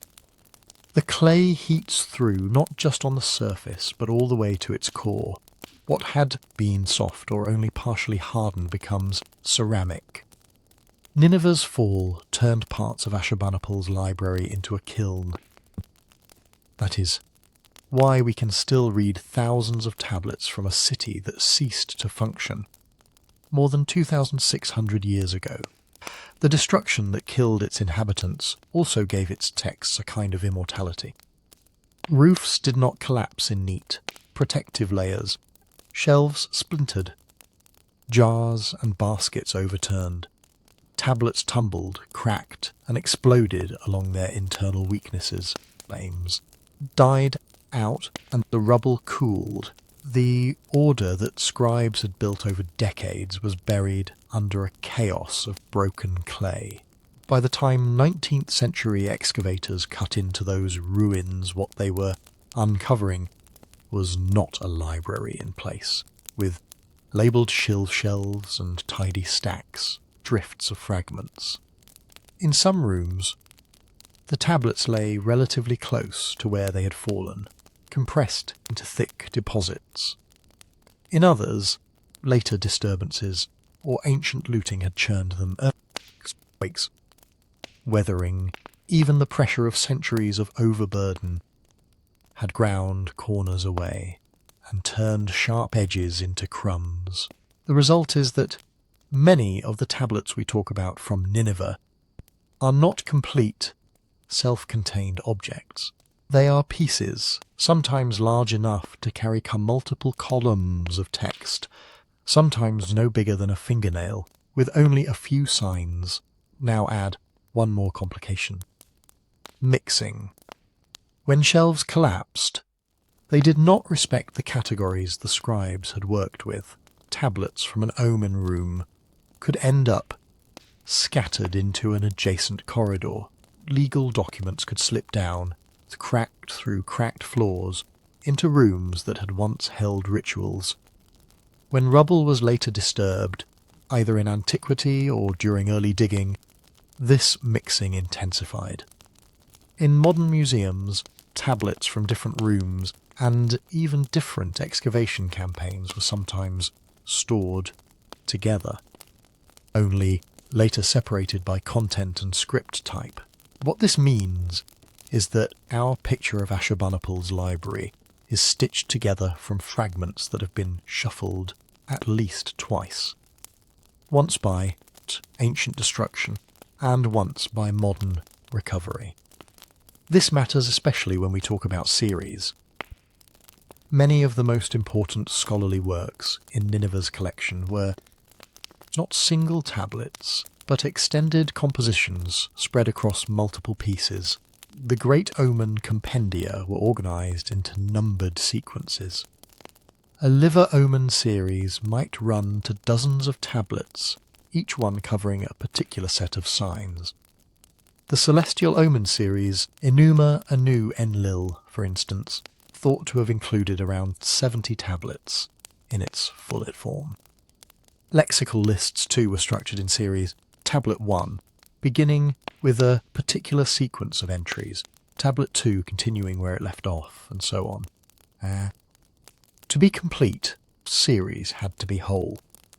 Missing even one tablet could mean losing a cluster of rules or a section of vocabulary. Scribes in Ashurbanipal's time knew this and often noted in their colophons the place of a tablet within its series. Tablet 3 of 16, Tablet 7 of the series beginning. These labels are some of our best guides today for reconstructing what once sat on the shelves. Fire and collapse did not preserve series. They preserved whatever pieces happened to be in the right place when the palace came down. For many compositions, we have tablet numbers that skip. We may have Tablet 1, Tablet 4, and Tablet 9 of a series, but nothing in between. In other cases, we have tablets whose colophons refer to a larger series that we barely know, hinting at lost components now represented only by a stray quotation in a commentary, or a single reused fragment in another context.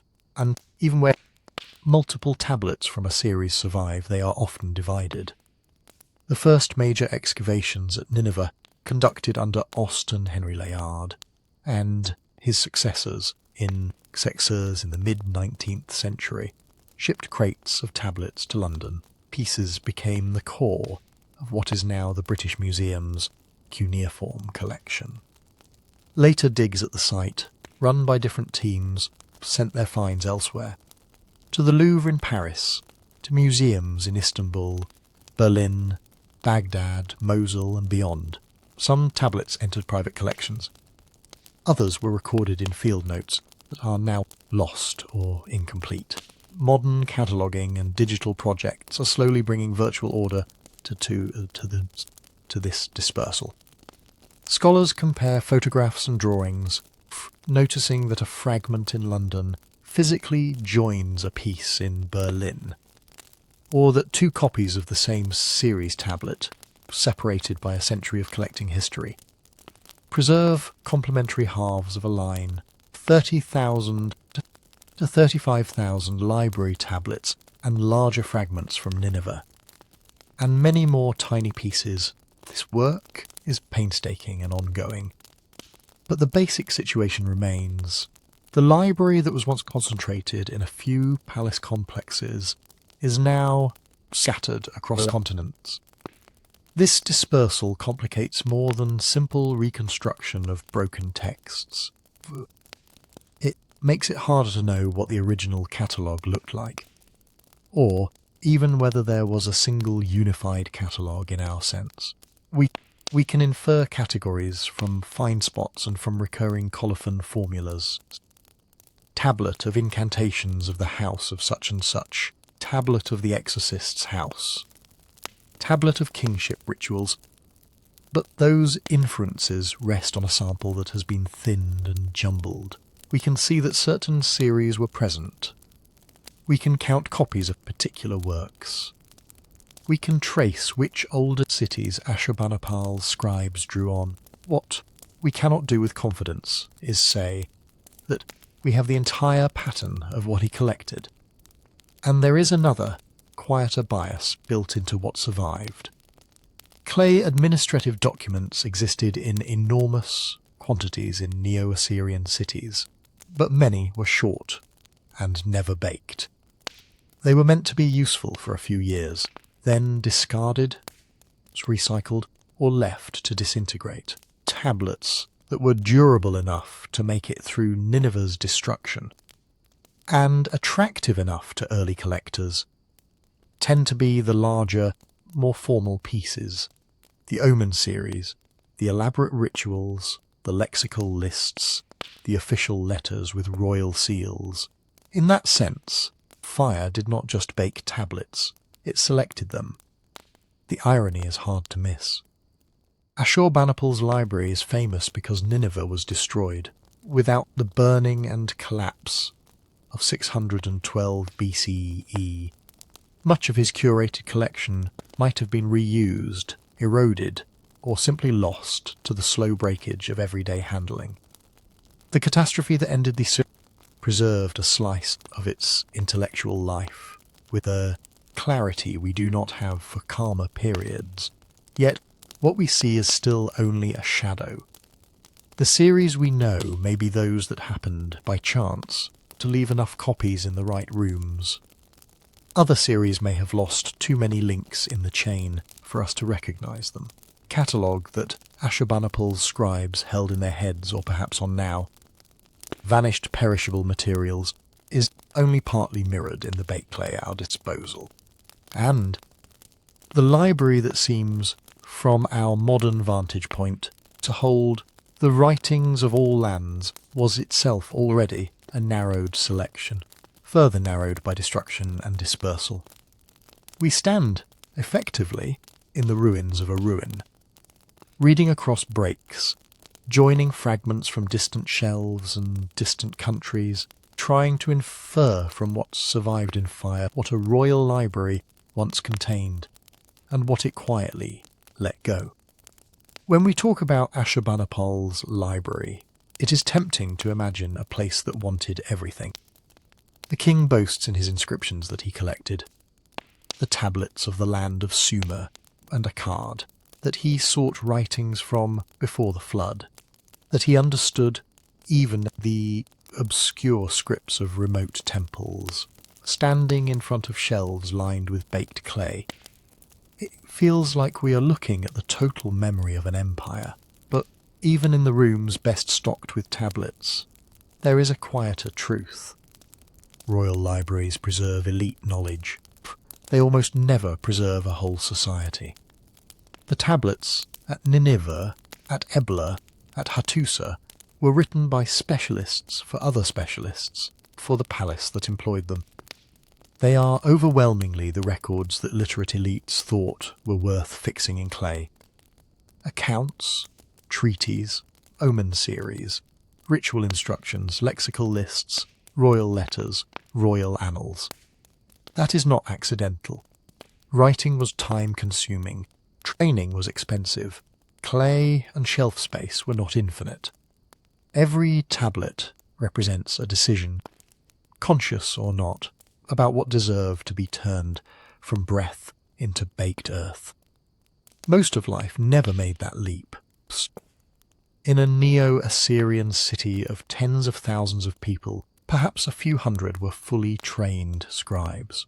Yet the city functioned because thousands of others farmed, wove, brewed, argued, sang, prayed, cursed, negotiated, fell in love, raised children, without ever touching a stylus.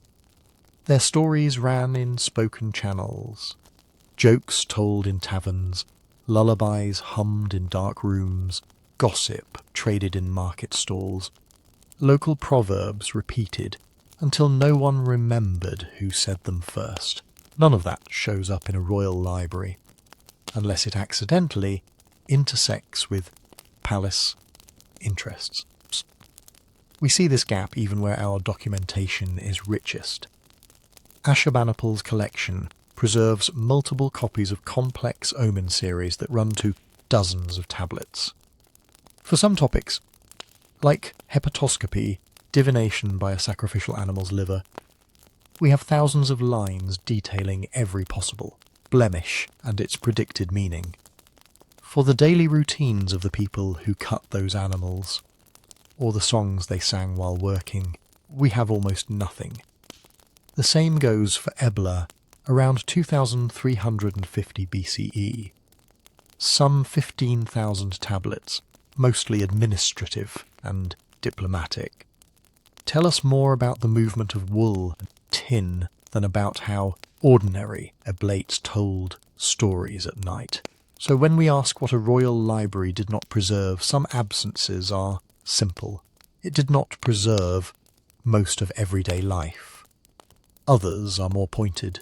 Royal archives rarely give us dissent in its own voice.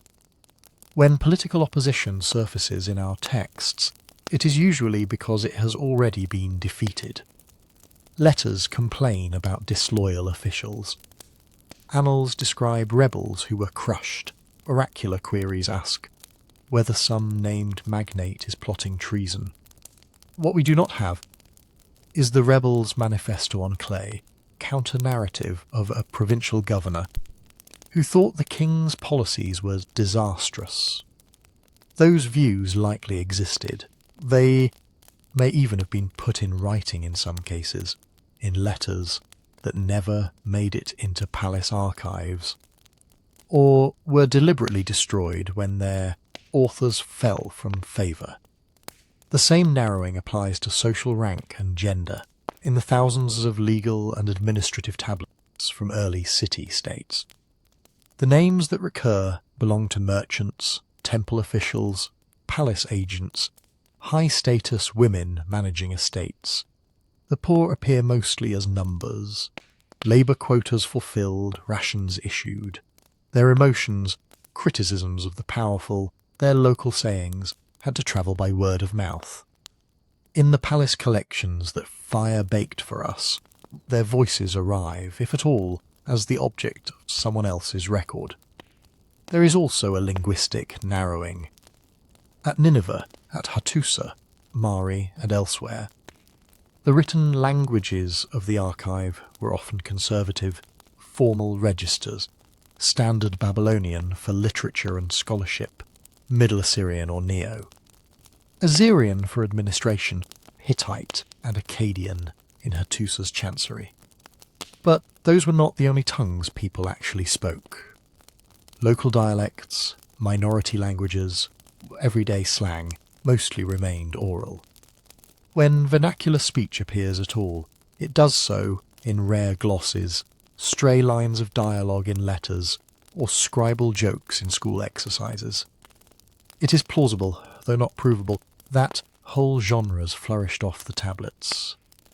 Regional folk tales, improvised theatre, satirical songs needling officials, erotic verse, lullabies, and work songs with histories stretching back centuries.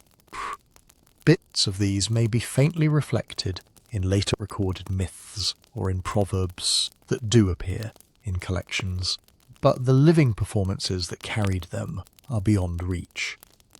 If such performances were politically sharp, poking at kings and governors, there would have been even less incentive to record them in a royal repository. This does not necessarily mean there was a secret censorship office in the palace, methodically purging the archives. The mechanisms could be much simpler. Any bureaucracy that reports upward tends to filter. Provincial governor writing to Nineveh leaves out details that might annoy the king or that he thinks are irrelevant to royal concerns. Scribe, compiling omens, chooses formulations that match accepted doctrine. Temple administrator records the rations that matter for audits and ignores the informal, favours the oil social relations. This is ordinary self-censorship, people tailoring what they write because they know who might read it. Some censorship may have been more direct. We have later Mesopotamian colophons warning that unauthorized persons must not see a tablet, or that a text is for the learned, not for the commoner. Esoteric ritual instructions were probably not meant to circulate freely. Tablets could be recopied with adjustments, omitting awkward allusions, harmonizing politically sensitive stories with current royal ideology. But the evidence is fragmentary. Picture of these processes is incomplete. What we can safely say is that the combination of elite interests, practical constraints, ordinary caution shaped what went onto the shelves in the first place. Even among the tablets that did get written, many remain, in a sense, silent. Some are physically unreadable. Fire that baked a tablet hard enough to survive could also warp it, fuse its surfaces, cause chunks to spall off. Lines vanish into cracks. Salt and moisture eat away at edges in the centuries after excavation. Other tablets are written in rare scripts or obscure local hands. Eblate syllabic conventions. Unusual Hittite ductus, shorthand used in specialist schools, that only a handful of experts can confidently pass.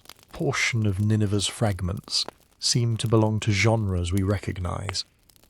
Omen commentaries, incantations, lexical texts, but use technical vocabulary so dense that we can translate the individual signs without being sure of the overall meaning. Then there is the problem of joins. Many tablets exist only as widely scattered pieces. A corner in London carries a line number and half a phrase. Sliver in Mosul preserves the rest of that line and a colophon until someone notices the match, sometimes decades after both pieces were first catalogued. We may not even know that a lost series existed, with tens of thousands of fragments still awaiting detailed study and high-resolution imaging.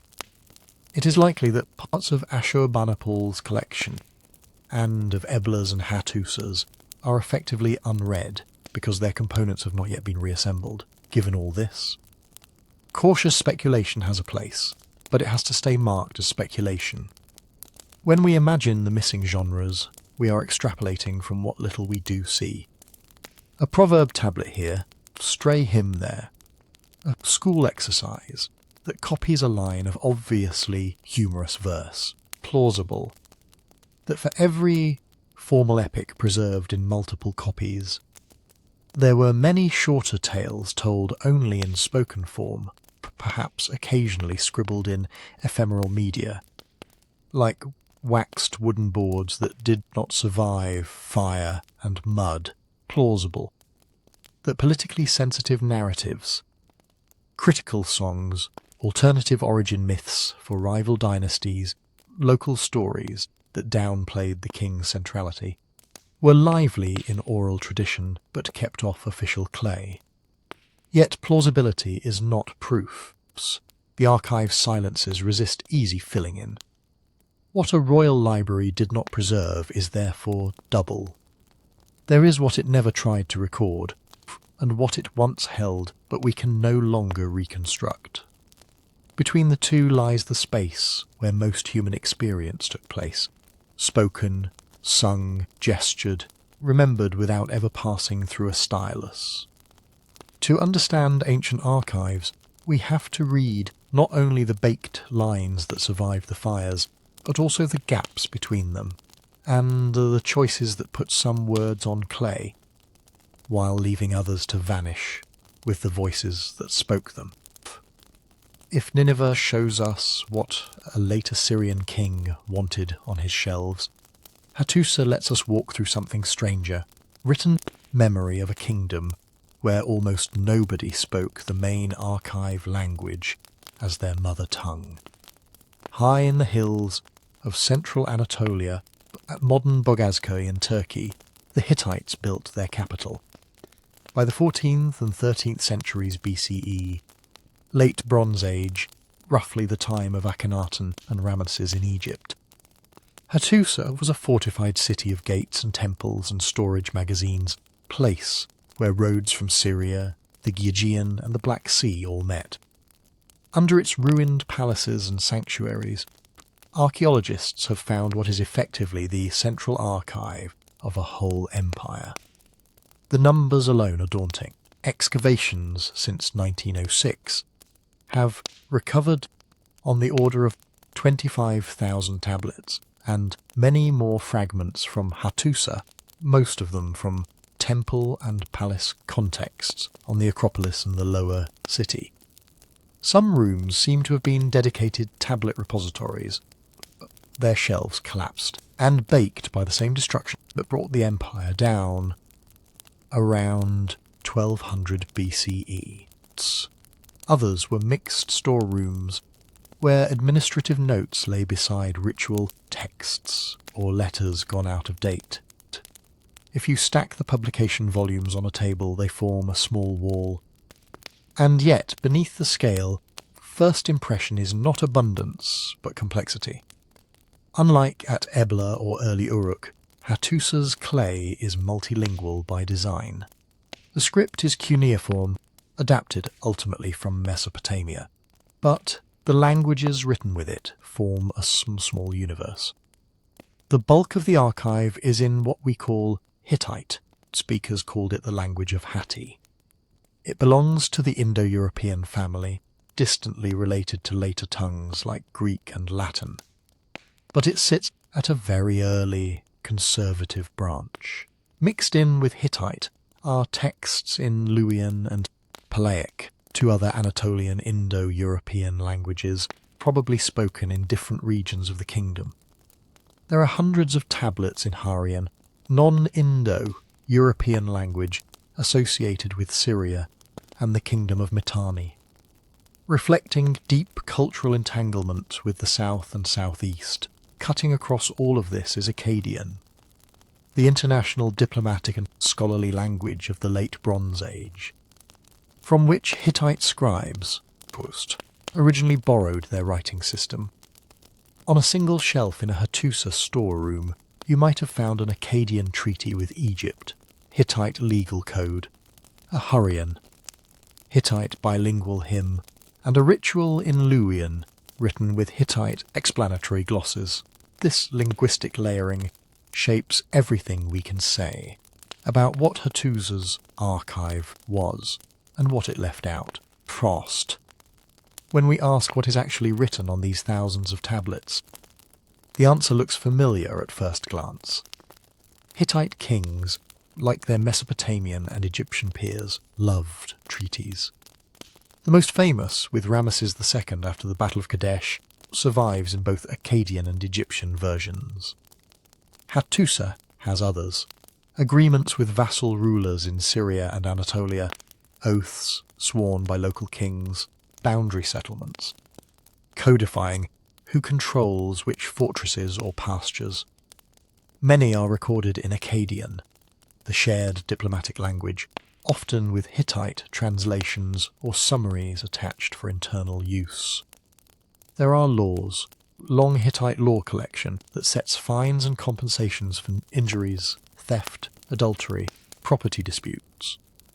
It looks, at a distance, like the law codes of old Babylonian Mesopotamia, but with its own assumptions about property, slavery, and sexual conduct. Court documents show actual cases being argued. Verdicts sent out from the palace. There are rituals and festival texts in staggering variety. Yearly state festivals. The Peruli, the Kai Lamb, the spring and autumn celebrations that bound together gods from across the realm, required detailed scripts. Who carries which offering, which hymn is sung, which myth is recited on which day.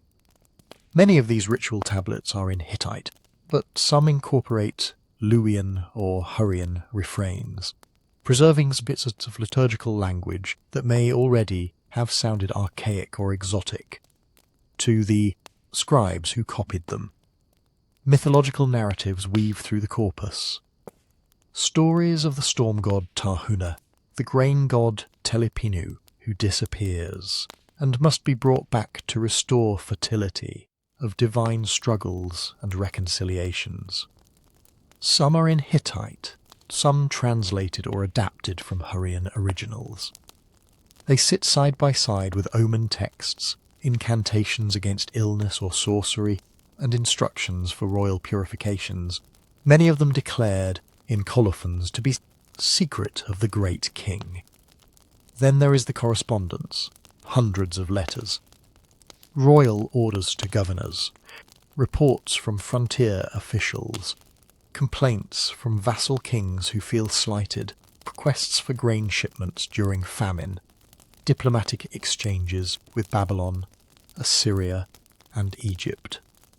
Most of the international letters are in Akkadian, following the long-standing practice of Near Eastern chancelleries. Occasionally, scribes slip between languages in the same document, using Hittite for formulae and Akkadian for names or technical terms. Paper. If there had been paper, the Hittite archive would look like a model of inclusion. Multiple languages, multiple genres, capital city, consciously collecting and standardizing the written practices of its realm. But multilingual writing, like any system, selects every time a text crosses a language boundary. When a Hurrian hymn is translated into Hittite, for example, someone decides what is worth carrying over, what can be dropped. Parallel versions of the same myth sometimes differ in subtle ways. A god's epithet altered, a line compressed, a local detail smoothed away. It is not always possible to tell whether this is simple scribal error, adaptation for a different audience, quiet theological editing. What we can see is that translation is not neutral. It is another kind of filter. Some genres move more easily across these boundaries than others. Treaties and royal letters are the most likely to be bilingual, or to exist in both Akkadian and Hittite versions. Elite ritual texts connected to state festivals are often translated and recopied because they matter to the central cult. But local cult practices, neighbourhood rituals in provincial towns, private charms muttered in kitchens and sheepfolds. If they were ever written, they probably remained in local archives or ephemeral formats, and rarely entered the central collections at Hattusa. If a Luwian village ritual appeared on clay at all, it might stay in Luwian, in the hands of Luwian-speaking priests, never translated into Hittite for a palace reader. Akkadian itself, at Hattusa, was a specialist skill. Scribes trained in the full Mesopotamian tradition could read and compose in it. They maintained lexical lists and model letters to keep that knowledge alive. The more technically demanding Akkadian scholarship, esoteric divination series, advanced lexical commentaries, seems to have circulated in limited circles. Some tablets explicitly state that a text is for the learned, not for the commoner. Even within the writing class, there were inner rooms. From our vantage point, this produces layered opacities, texts that stayed in minority languages, like Palaic, or some Hurrian dialects are hard to interpret now, because those languages are poorly attested, sighed Hattusa. We may recognise the genre, a ritual, a hymn, but not understand much of its content. Bilingual tablets help, but they are uneven, sometimes translate only selected passages. Where a Hittite summary replaces a full Hurrian original, we are left with an abstract of something we can no longer fully hear. Conversely, when Hittite scribes translated foreign myths or rituals into their own language, they sometimes domesticated them, placing unfamiliar gods with local equivalents or reshaping stories to fit Hittite royal ideology. The original nuance is gone, fossilised only where a stray line of the source tongue was left in the margin. In other words, Hattusa's archive shows us an empire trying to knit many tongues into a single written system, and in doing so, deciding whose words would be legible at the centre and whose would remain specialists' property, or vanish into the air after the last speaker died. Behind every tablet in that hilltop city, there was a choice. This treaty, not that village oath. This liturgy, not that lullaby. This version of a Hurrian myth. Not the others that stayed in people's memories. Fire that eventually baked Hattusa's shelves, preserved a multilingual empire on clay, but it also locked in its preferences and blind spots, leaving us with strata of speech, where some layers are sharply inscribed, and others are only shadows under the text. Ritual language sits right at the edge of what we can know from these archives. It is also where the gaps are widest. Take those Hittite festival tablets from Hattusa. On the surface they look generous. A single tablet might lay out the full sequence of a 4-day rite. Which divinity is invoked at dawn? What offering is placed on which altar? Myth is recited at sunset. Some are long enough that modern editions run to dozens of pages, but when you look closely at the language, begins to slip away. Ritual and magical texts everywhere tend to behave like this. They hoard rare words, terms that never show up in everyday letters or laws. They preserve fossilised phrases from older stages of a language, from neighbouring tongues, treated as sacred formulas whose power lies partly in sounding strange. They code, switch, Hittite instruction, framed around a Hurrian refrain, with a Luwian divine name dropped in the middle, or an Akkadian incantation that suddenly switches to Sumerian for the climactic line. To the priests who used them, that was the point. The foreignness, the archaism, the obscurity were features. Not bugs. Sacred words were not supposed to be transparent. Their effectiveness came from tradition, from correct recitation, not from everyday intelligibility. For modern readers, create something like static. We can often see the outline of what is happening. This section is clearly a diagnosis of impurity. That section lists offerings.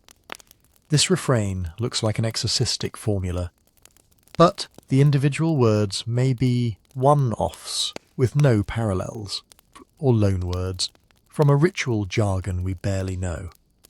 The problem compounds when the clay itself is damaged. Even in the best preserved archives, many tablets are broken. The upper left corner, where a ritual's title and purpose might be written, is gone. The bottom edge, colophon might have named the scribe or the place, is missing. Sometimes a sign breaks right through the middle, leaving us with only a few wedge strokes to guess from. In administrative texts, context bails us out. If you see 10 sheep, 5 goats, and a half-broken sign after a date, you can often reconstruct a plausible reading. In ritual texts, missing sign might be part of a divine epithet attested nowhere else, or the key verb that tells us whether the rite is purifying, healing, or aggressive magic aimed at an enemy. This is what Assyriologists mean when they call a passage untranslatable. It is not that the entire language is unknown. It is that in that line, too many variables stack up. A broken sign, a rare word form, code switching between languages, and a genre that delights in compressed, formulaic phrasing. Layer on top of that the scribe's own habits of shorthand. In liturgical contexts, scribes sometimes wrote only the first few signs of a well-known formula, trusting that any trained ritualist would know to fill in the rest from memory. They used logograms, Sumerian signs read out in Hittite or Akkadian, as compact labels for whole phrases. They abbreviated divine names or ritual actions that were too familiar to need spelling out. A colophon might say, "From the mouth of the old tablets," telling us that this is a copy of an earlier exemplar, whose language may already have been archaic. Hittite scribes occasionally annotate a Hurrian or Akkadian word as not to be changed, signalling that even they were treating it as a fixed charm, not ordinary speech. So when a modern editor produces a translation, there is often a long scaffold of reconstruction behind each smooth line. Scholars start by lining up parallels. If a given festival is described on 10 tablets from different rooms and reigns, they collate them, looking for repeated sequences. A broken line in one copy may be intact in another, ritual rubric that survives only in Hurrian on one tablet might be summarized in a Hittite elsewhere. Bilingual and even trilingual lists are another lifeline. Hattusa, like Nineveh, preserved lexical tablets that line up Sumerian signs, Akkadian equivalents, and sometimes Hittite glosses. A rare logogram in a ritual may appear in a lexical list with more explanation. Ebla's bilingual, Sumerian to Blate vocabularies serve a similar function for that earlier archive. Then there is the painstaking work of joining fragments. For Nineveh and Hattusa, thousands of broken pieces sit in museums and depots. 2 fragments are found to fit. Literally, physically. What was once nonsense syllables can snap into place as a familiar phrase, at least a repeatable pattern. Digital imaging and 3D scanning have accelerated this, allowing virtual joins that would be risky with the clay itself. Context does a lot of the remaining work. Damaged line appears right after a list of animals and before a sequence of libation instructions. We may cautiously infer that it names a sacrifice. If a peculiar Hurrian phrase recurs only in tablets associated with the KI, Lamb Festival, we can tentatively label it as part of that rite's core liturgy. Even if the literal meaning stays opaque, every step involves probabilities rather than certainties. Additions flag doubtful readings with brackets and question marks. Alternative reconstructions sit in footnotes. What makes it into the smooth popular summary? The line about "the priest lifts his hands and speaks thus" is often the most confident layer over an underlying text that is much more hesitant. And some things simply do not come across at all. Clay is excellent at preserving sequences of signs. It is nearly useless for capturing performance. We know from occasional stage directions that rituals involve music. There are mentions of lyres, drums, professional singers. Some tablets note that a passage is to be sung, not spoken. Others specify that a certain line must be whispered, or that the priest turns, washes, touches the hearth, draws a circle, stands at the right side of the king. But these notes are sparse. Tablet records the melody of a Hurrian hymn in a way we can reliably reconstruct. No cuneiform sign tells us the exact vocal quality, the tempo, the emotional tone of an incantation muttered over a sick child. Gestures are mentioned when they matter legally or ritually. Most of the time, they were probably too obvious to the practitioners to need writing down. Intonation, rhythm, the shared understanding of when a word was spoken straight and when it was charged with irony or fear. All of that lived in air and memory, not on clay. So even where we can translate a ritual line for line, we may be reading something closer to a bare libretto than to the performance itself. The tablets tell us that a myth was recited. They almost never tell us what the storyteller's voice did on the crucial syllables, or how the gathered crowd responded. In that sense, fire and time consume meaning in two different ways. Burning of Ebla or Hattusa baked the tablets and fixed their signs in place. It kept moisture, mould, reuse from grinding them back into anonymous clay. But the longer arc, the loss of spoken traditions, the fading of ritual schools, death of the last priest who knew how to sing a Hurrian refrain over a Hittite, sacrifice, burned away layers that had never been written down, or that were only ever hinted at in compressed shorthand. We hold the physical record of these words in our hands. We can count the tablets, tens of thousands from Hattusa, tens of thousands more from Nineveh, thousands from Ebla, hundreds of fragmentary proto-cuneiform tablets from Uruk. We can map them, classify them, edit them. And yet, in the spaces where a rare sign is chipped off, where a line shifts without explanation into an extinct liturgical tongue, where a melody should rise, but the clay is silent, different kind of loss shows through. The archive survived the flames, but whole dimensions of meaning, sound, gesture, shared assumptions, did not, even when the signs are perfectly legible. Parts of the message are gone. The tablets endure, but some of what they carried has already burned away. If ritual language hides things behind strangeness, diplomatic language does almost the opposite. It hides things behind familiarity. By the late Bronze Age, something like an international system had taken shape across the Eastern Mediterranean and Near East. From Hattusa to Thebes, from Babylon to the cities of Syria and Canaan, kings wrote to one another on clay. Treaties were inscribed. Vassal oaths were copied and recopied, interdynastic marriages, requests for gold, complaints about messengers.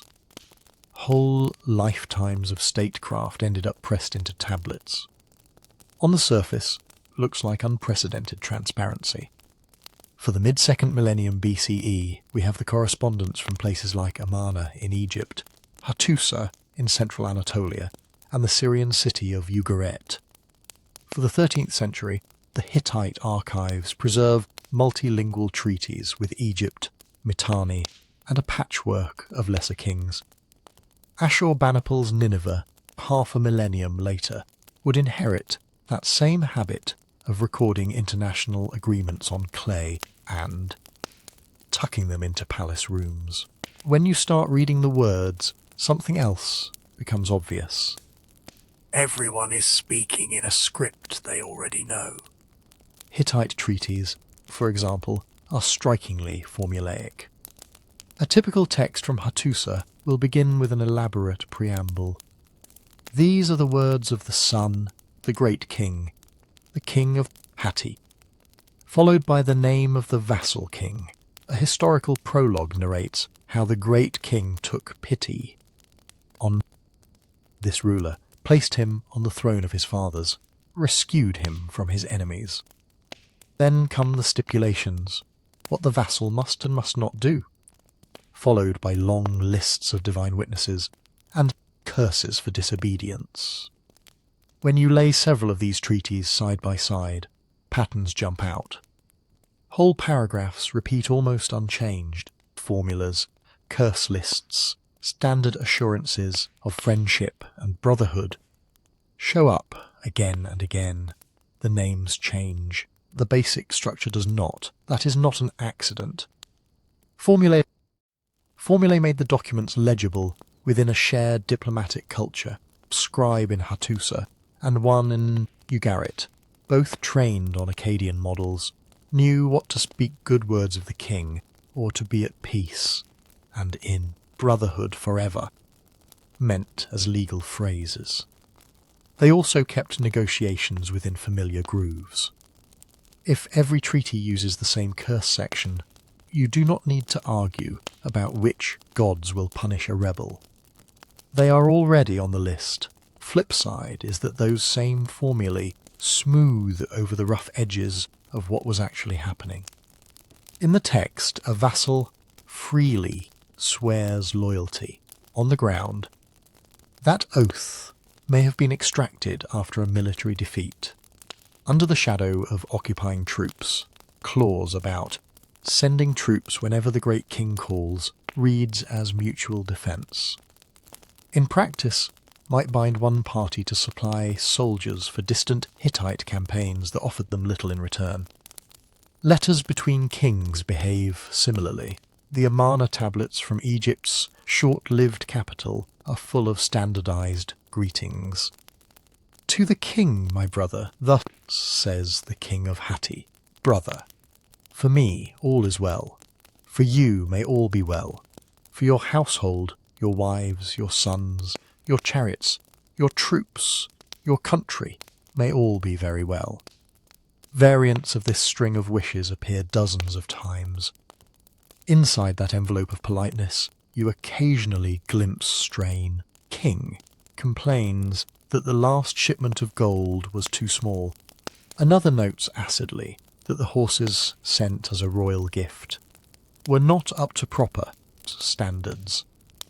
A vassal anxiously protests his loyalty, which usually means someone has accused him of plotting with a rival, but the language available for expressing those tensions is constrained upon. No one writes, "You invaded my border province last year and I am furious." Hittite text might instead note that the land which my lord, the sun, entrusted to me has been disturbed, and politely request investigation. Euphemism and indirection are not just politeness. They are survival strategies in a world where every line could, in theory, be read aloud in a royal court. The archives capture this polished surface very well. They are excellent at preserving what we might call official positions. What a treaty claimed to be about, how a vassal was supposed to speak of his overlord, what kings wanted on record about their relationships. They are much less good at capturing private motives or popular reactions. We do not have, in clay, conversations in palace corridors before a treaty was finalized. We do not hear the grumbling of local elites who resented being bound by Hittite or Egyptian obligations. We almost never see outright dissent in writing, because the people whose words got baked into tablets were precisely those invested in presenting a stable, loyal, legitimate front.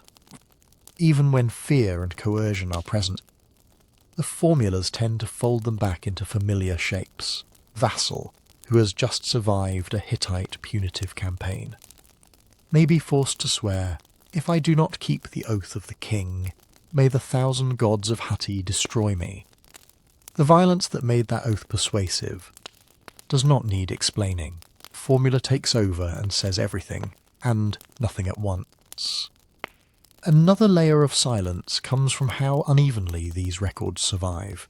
That famous treaty between Ramesses II of Egypt and Hattusili III of Hatti often called the earliest peace treaty, is preserved in both kingdoms. The Egyptian version was carved on temple walls in hieroglyphs. The Hittite version survives in Akkadian on clay from Hattusa. The two are similar enough that we can align them. But even here, small differences of emphasis creep in. Each side highlights what flatters its own king. From many Hittite agreements with Syrian or Anatolian rulers, we have only the Hittite copy. From the letters in the Amarna archive, we mostly have what foreign kings wrote to the Egyptian court, because the Egyptians kept incoming correspondence. The outgoing copies stayed in the foreign capitals, and those archives burned, eroded, or were simply never excavated. Ashurbanipal's library in Nineveh likely contained its own sets of treaties and international letters, copied as models and precedents. The opposing files in Babylon, Elam, or Urartu have left us far fewer tablets. Ebla's third. Millennium BCE archive preserves a strikingly early web of treaties and gift exchanges, but almost none of the partner cities' paperwork has survived to balance it. This one-sidedness matters. When we read a vassal oath from Hattusa, we hear Hatti speaking about loyalty. We do not hear the vassal's own scribes describing the same relationship, perhaps with different emphasis, different justifications to their own population. When we read a king asking Egypt for much gold, for in my land gold is like dust, we rarely have the Egyptian reply to see how that request was received. So what does refuse to record mean in this diplomatic context? In part, it is about choice of register. People involved in tense negotiations could have spoken very bluntly in private. Tablet that reaches the archive is the cleaned-up version. Run through the scribe's training in proper formulas, open threats turn into appeals to friendship. Stark admissions of weakness turn into stock phrases about illness or disturbance in the land. It is also about purposeful ambiguity. Treaties often leave room for interpretation. Border is defined with reference to rivers and mountains, whose exact courses and names could shift. Clauses about mutual aid can be read narrowly or broadly, depending on later convenience. Writing things down did not end argument. It gave future kings a text they could quote selectively. And finally, it is about simple absence. Not every draft letter, every verbal agreement, every insult traded through messengers ever reached the shelves. Scribes chose what to copy onto durable clay. Palace officials decided what mattered for future reference. When fires came to Ebla, to Hattusa, to Nineveh, only those selected documents were accidentally fired into permanence. Conflict, resentment, improvisation, regret. The textures of international life were there, but much of that stayed in speech, in gesture, in perishable media like wax tablets or papyrus, or in archives that have not survived. The clay holds the communiques that people expected to be reread, often by audiences far beyond the original sender and receiver. It is a record of how states wanted to talk about their relationships, between the carefully repeated lines, the oaths of brotherhood, the promises to love only the king of Hatti, ritual invocations of peace forever. There are gaps where other voices might have been.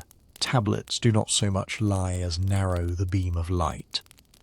What we see very clearly are the official words that could be baked, stored and, eventually, burned into survival. What we do not see may be just as important, but it lived in a medium clay was never meant to hold. When we talk about what the tablets refuse to say, it is easy to imagine some ancient censorship committee, kings deciding what may or may not be written, priests policing the margins. That certainly happened. But there is another kind of refusal that has nothing to do with intention and everything to do with modern limits. A refusal produced by time, mud, paperwork, and the sheer arithmetic of clay. Across the Near East, from southern Iraq to central Turkey to northern Syria, there are still tens of thousands of tablets sitting where they fell 3,000, 4,000, even 5,000 years ago. Some are in collapsed rooms that have not yet been reached by archaeologists. Others have been exposed by erosion, seen once in a survey, then buried again or carried off by looters. Even in well-known sites like Nineveh or Hattusa, vast areas of palace complexes remain unexcavated. Every new trench has the potential to open another archive room. This creates a simple bottleneck. There is more text in the ground than there are trained teams, seasons, and budgets to retrieve it. And excavation is only the beginning. Once a crate of tablets leaves a site, a second bottleneck starts.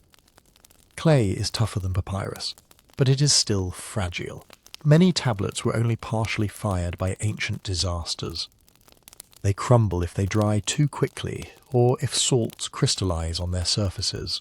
So for every dramatic photograph of tablet-laden shelves in a museum basement, there are months or years of quiet conservation work, desalination baths, slow drying, consolidation with reversible chemicals.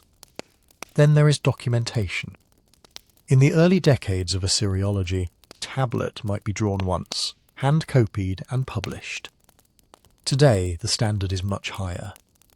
High-resolution photography, infrared imaging, sometimes 3D scanning or reflectance transformation imaging, that lets scholars relight the surface digitally from any angle. Each tablet has to be numbered, measured, photographed on all sides, and entered into a catalogue. For a single archive room from Ebla or Hattusa, that can mean thousands of individual records. All of this takes time, and it piles up. Modern wars and political instability add more delays. There are boxes of tablets from excavations in the 1960s and 1970s at sites like Mari, Nimrud, or Tel Leilan that have only been partially processed. In some cases, we know the rough contents from excavation notes, administrative texts, letters, ritual tablets. The detailed work of reading and publishing them has not yet happened. Even when a tablet has a museum number and a set of photographs, another distinction comes into play, one that is easy to miss from the outside. Decipherment versus addition. Cuneiform as a script has been broadly deciphered for more than a century. Proto-cuneiform from Uruk is harder, but many signs can still be read, or at least matched to known sign values. A trained specialist can sit down with a typical Old Babylonian, Neo-Assyrian, or Hittite tablet and identify the signs line by line. That does not mean the text is known. Post. A full scholarly edition of it more than just transliterating the wedges into Latin letters. Post.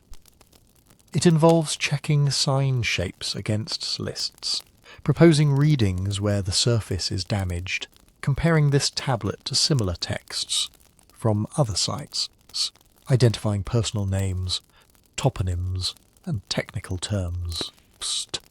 Notes have to be written to explain uncertainties. Parallel passages in other languages may have to be consulted. All of this then needs to be turned into something that other people can use. A printed article, a monograph, or a digital edition in a database like the Cuneiform Digital Library Initiative or Hethitology Portal Mainz. For one long legal document or one complex ritual, that process can take months of a specialist's time.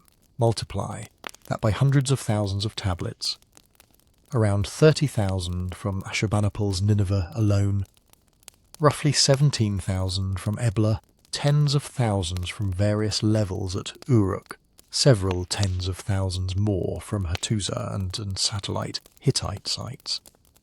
And you can see the scale of the backlog. Many tablets are technically legible to someone with the right training, but they exist only as inventory numbers and a line or two in excavation reports.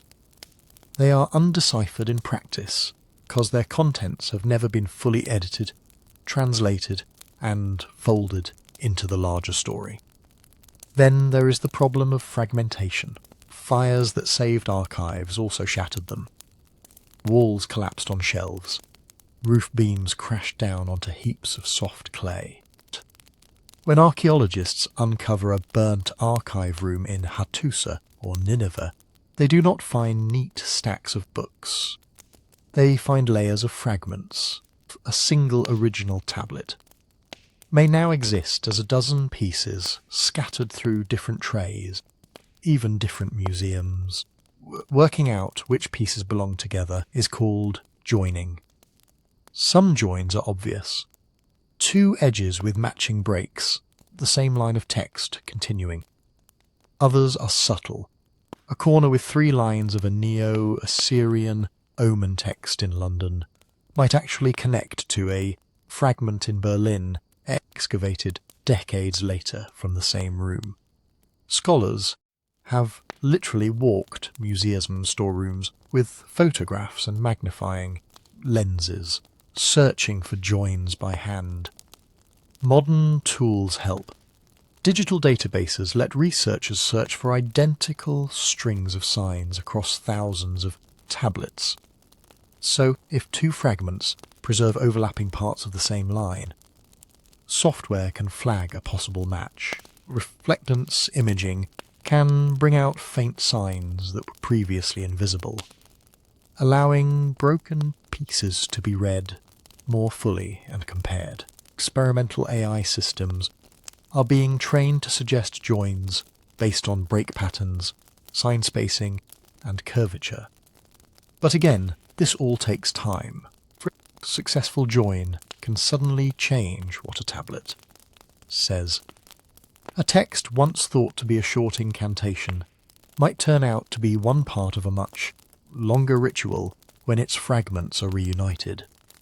An economic account that seemed isolated may click into a larger ledger that reveals how an entire palace managed its grain. For you, looking in from the outside, this means the archive is not a fixed object. It is growing, but in slow motion. Each field season, each conservation lab, each digital imaging project adds new readable words.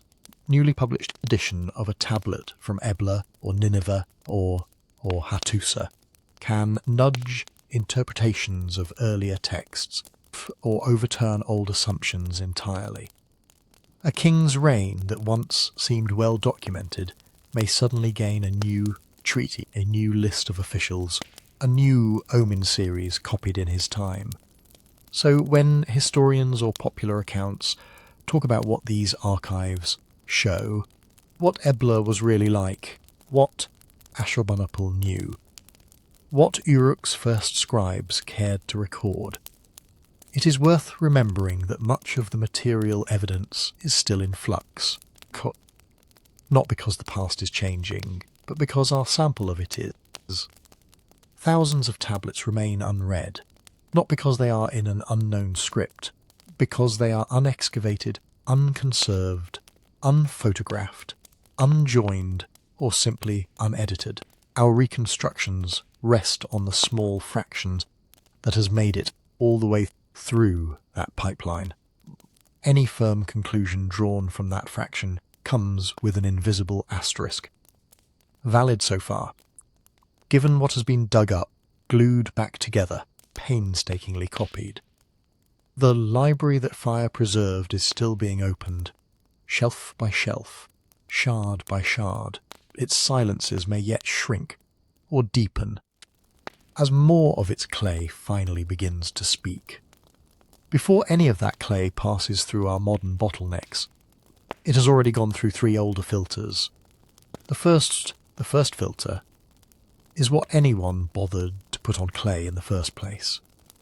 Writing was expensive, not in silver, but in labour and training. A scribe in Uruk around 3200 BCE, or in Ebla around 2350 BCE, or in Nineveh under Ashurbanipal around 650 BCE, represented years of education. You do not spend that resource casually. You deploy it where the palace, the temple, the court thinks writing will give them leverage. So what gets written? Accounts, not anecdotes. In the proto-cuneiform archives of Uruk, we have thousands of numerical notations recording barley, beer, labour rations, deliveries of livestock. One level at Uruk yields room after room of small tablets listing quantities and commodities with personal names as payees or officials. What we do not have is the scribe's note that today the beer was bad and everyone complained. Omens, not experiments. In Ashurbanipal's library at Nineveh, whole shelves were devoted to omen series. Liver omens, celestial omens, birth omens. These texts list, in excruciating detail, what it means if a sheep's liver has a notch here, a blemish there. If Jupiter appears near a particular star, if a child is born with an extra finger. They are attempts to systematize the cosmos. What we do not see in that same format are records of failed trials. No cuneiform equivalent of, we tried this ritual 3 times and nothing happened. So we changed it. Treaties, not rumours. Hattusa preserves copies of international agreements. Parity treaties with Egypt and Mitanni, vassal treaties binding Syrian cities to the Hittite king. These are carefully phrased, witnessed, sealed documents. Somewhere in those same palaces, people gossiped about whether a vassal king was loyal, whether a prince was plotting a coup. That chatter almost never made it into formal archives. Letters sometimes hint at it. Complaints, accusations, veiled warnings. But the archive is weighted toward what could be declared, not what was only suspected. That selectivity alone can look like refusal. But then a second filter steps in. What institutions chose to keep? Not every written tablet was archival. In the houses of merchants at Kanesh in Anatolia, many small notes and draft letters seem to have been discarded when no longer needed, tossed into fill, or reused as building material. In palaces, scribes produced practice tablets, temporary day notes, ephemeral calculations. Most of that never entered a storeroom.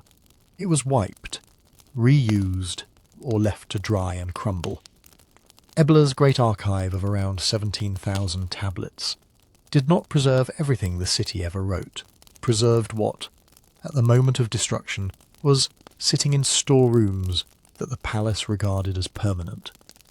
Canonical literary texts, diplomatic archives, administrative ledgers, still relevant to ongoing management. Even within those rooms, choices were made over decades. Some older administrative texts were recopied into summary ledgers. The originals might be discarded. Some treaties were archived. Others, perhaps deemed minor or obsolete, were not.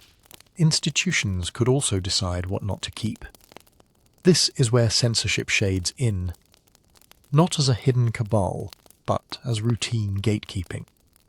If your job is to maintain dynastic legitimacy, you may not rush to archive documents that undermine it. In royal inscriptions from across Mesopotamia, kings present themselves as chosen, victorious, pious. When a king usurps the throne, he tends to explain it as divine will, not as a coup. We rarely see official texts carefully preserving the arguments of his rivals. Ephemeral letters might contain sharp complaints.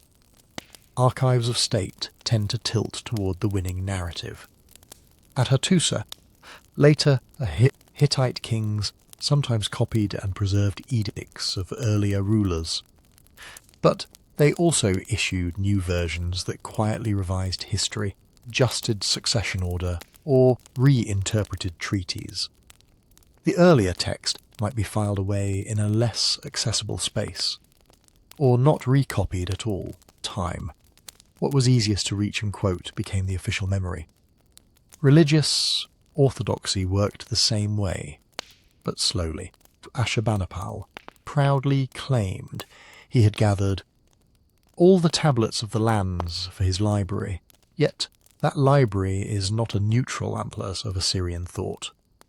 It tilts heavily toward standard omen series, canonical epics, authoritative ritual prescriptions.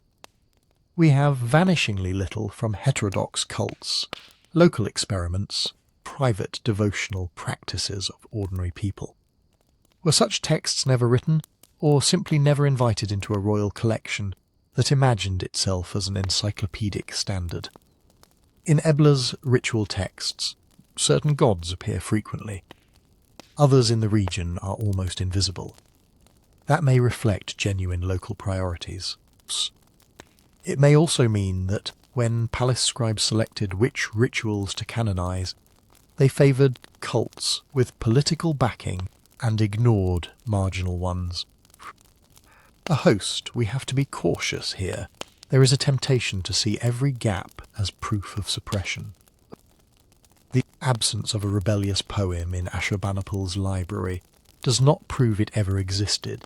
The lack of frank discussions of sexual practices in Hittite law codes does not prove a secret ban on such topics. Sometimes material is missing, because no one considered it worth writing on durable clay. Social norms can discourage topics without leaving a neat paper trail of edicts. And then a third filter arrives, the most indifferent and brutal of all. What disasters chose to preserve? Fires that burned Ebla around 2350 BCE, Nineveh in 612 BCE. Hattusa around 1200 BCE did not burn evenly. Some rooms collapsed inward, protecting their contents. Others burned too hot, shattering tablets. Shelves near doors might be overturned and crushed by falling masonry. Niches deep in interior walls could be spared. Clay in an archive annex might be only partially baked, and then later dissolve in groundwater, while the main room's tablets vitrified into near ceramic and survived. This means that even within what scribes wrote and institutions stored, we possess a fire. Edited subset. If, by chance, the Ebla room that held delicate waxed writing boards for internal memoranda burned differently from the clay tablet room, the internal politics of Ebla may have vanished while its ledgers survived. If one wing of Ashurbanipal's library, perhaps containing more recent or experimental compositions, was in an area more thoroughly looted or eroded, our sense of Assyrian literature is skewed toward what the flames happened to spare. Put these three filters together, and you get something that can feel like intention, even when it is not. We look at Uruk's proto-cuneiform tablets and see no myths, no love songs, almost no a voice. We infer a culture obsessed with rations and grain. Maybe the earliest scribes really were that focused. Or maybe stories, jokes, and emotions lived mostly in perishable media. Spoken words, painted walls, wooden writing boards. That did not pass through the clay bottleneck. We read the royal collections at Nineveh and see standardized omen series and epics. We infer a civilization devoted to divination and traditional literature. That is partly true. It is also what a king trying to claim mastery of inherited knowledge wanted on his shelves. From outside, tempting to accuse the library of refusing to record dissent, private life, women's voices, failed revolts, everyday skepticism. Some refusal probably did happen. Taboo topics, ritual secrets, certain sexual acts, direct blasphemy may have been discouraged from formal inscription. Dynasties and priesthoods surely shaped which stories were recopied and which quietly faded. But the evidence rarely lets us point to a specific text and say, with confidence, this was suppressed. More often, we see patterns of presence and absence, and have to entertain multiple possibilities. Selection bias, institutional priorities, ordinary disinterest, material loss, accidental destruction. Modern expectations make this harder. We are used to archives as places where everything is kept. Mails, drafts, confidential reports. We imagine a library as a neutral space where knowledge accumulates. Ancient archives were not like that. Tools. Instruments of governing, worship, and scholarly prestige. They were built to serve the needs of palaces and temples, not the curiosity of future historians. So when we say that the world's oldest archives refused to record certain things, we should hear the question mark. Did the tablets decline to speak about some parts of ancient life because kings and priests actively silenced them? Because scribes simply never thought to set those things in clay? Or because the few tablets that once touched those subjects sat in the wrong room, the fire came? In many cases, we cannot yet tell whether there was a true refusal, or whether the library we wish for never existed in clay at all. So what, realistically, may be gone forever? The most obvious category is the one we can barely see at all the writing that never came near a lump of clay. When we talk about library at Ebla or Nineveh or Hattusa, we instinctively picture shelves of tablets. But in every one of those places, scribes also wrote on perishable materials, wooden boards coated in wax, tied together like a notebook, strips of leather. In later centuries, papyrus imported from Egypt. We know this. Not because the boards themselves survive, but because the tablets keep glancing at them. Some Ebla tablets explicitly mention their own status as copies, made from older documents. Some Neo-Assyrian letters from Nineveh refer to tablets of wood being sent or kept elsewhere. Hittite inventories from Hattusa list. Writing boards among palace equipment. In Egypt, where the climate is kinder, actual wooden and papyrus documents show up alongside clay. There's no reason to think Mesopotamia and Syria were any different in their habits, only in their preservation. Wood, wax, leather, papyrus all burn and rot in ways clay does not. In a palace fire, a wooden writing board might char, curl, fall as blackened dust onto the floor. Later, when rains seep through the ruined walls, that dust washes away. A clay tablet beside it, baked hard by the same flames, can sit there for 3,000 years and wait for an archaeologist's trowel. So, when we look at a tablet from Nineveh that summarises legal decisions or lists the provisions for a ritual, it may be the tip of an iceberg. Below the surface, invisible to us, were working copies, drafts, case notes, internal memoranda, written on media designed for convenience, not eternity. Not through censorship, but chemistry. Then there is everything that was never written at all. Ebla gives us some fragments of hymns and incantations. Nineveh preserves great epics like Gilgamesh. Hattusa has ritual scripts that read almost like plays. But the bulk of storytelling, praise, insult, and memory travelled by mouth, even in literate courts. The most powerful narratives were probably sung, not inscribed.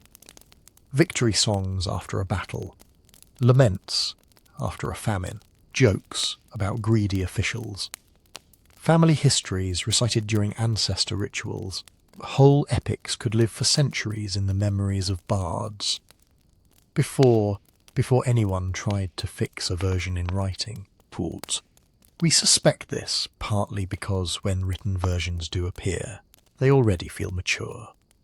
The old Babylonian Gilgamesh tablets, from around 1800 BCE, refer casually to episodes, apps that are only fully preserved in much later copies.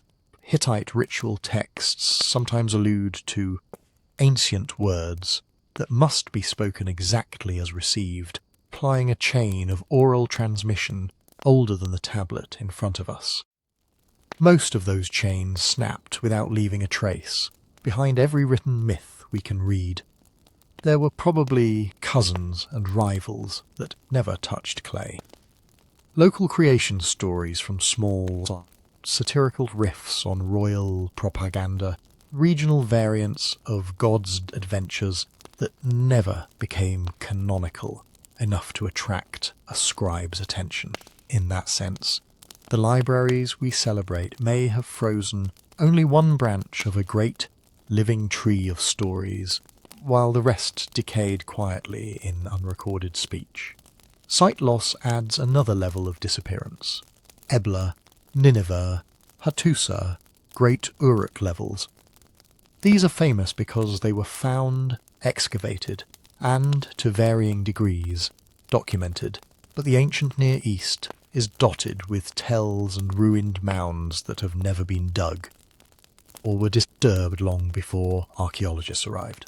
In the 19th and early 20th centuries, looters and early explorers pulled tablets out of sites with almost no record of where exactly they came from. Thousands of cuneiform tablets in museums and private collections today have no secure archaeological context. Their texts can still be read, but their original relationships to specific rooms, to neighbouring tablets, to layers of destruction are gone. Context is a kind of invisible information. At Ebla, the fact that certain tablets were found stacked on shelves, while others lay scattered in fallen debris, tells us about how the archive was arranged when the fire hit. At Hattusa, clustering of languages in particular rooms helps us see how scribes organised diplomatic versus ritual versus administrative texts. Remove that context, and you lose patterns. Looting does exactly that. A room once lined with shelves might be tunnelled into, tablets scooped out and sold piecemeal. Some end up in Istanbul, some in London, some in a private collection in New York. Decades later, scholars can publish each tablet, but the spatial logic of the archive, the intellectual architecture of that library, is irretrievably scrambled, even in well-excavated sites. The gaps are obvious if you know where to look. At Nineveh, Ashurbanipal's library came with its own kind of table of contents. Catalogue tablets listing titles of works and sometimes their opening lines. Catalogues sometimes name compositions for which no surviving copy has yet been identified. In other cases, we have Tablet 2 and IV of a series, but not I or 3. At Hattusa, we can see numbering systems that jump abruptly. Lines and colophons hint at earlier or later tablets that have simply not turned up. What do we do with those absences? One cautious move is to take them as minimum evidence. If a catalogue from Nineveh lists a treatise on a certain plant, we can infer that such a treatise once existed. If a Hittite ritual tablet refers to the words previously written on the wooden board, we can infer a hybrid practice. Some parts fixed in clay, others living on perishable media. But it is a mistake to treat every missing item as a lost revelation. There is a popular temptation to imagine that for every preserved epic, there must have been 3 more that were suppressed, that the empty shelves of Nineveh are full of banned doctrines. The evidence we have is more mundane. Catalogues generally show more of the same.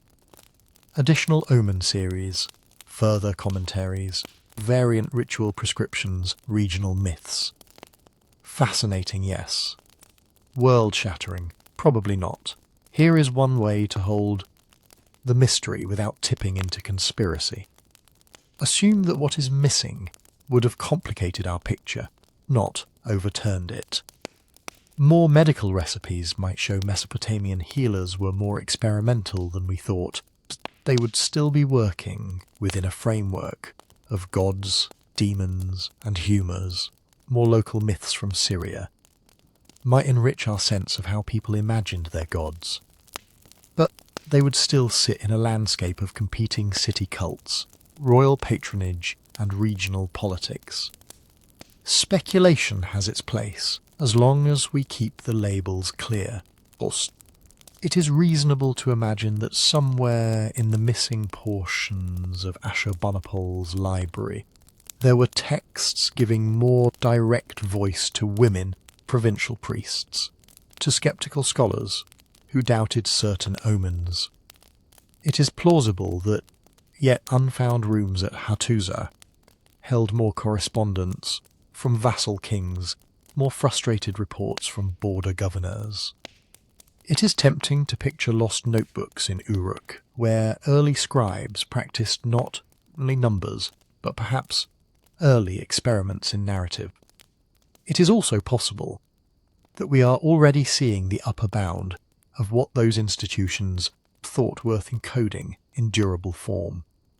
Before moving further into that silence, a brief note. If you'd like to sink deeper into this kind of slow evidence, first history while you fall asleep, I've collected some of these stories, and many I can't fit into a single episode, into a book. You can find it at sleepytimehistory.com. And for this week, there's a discount available there if you're curious.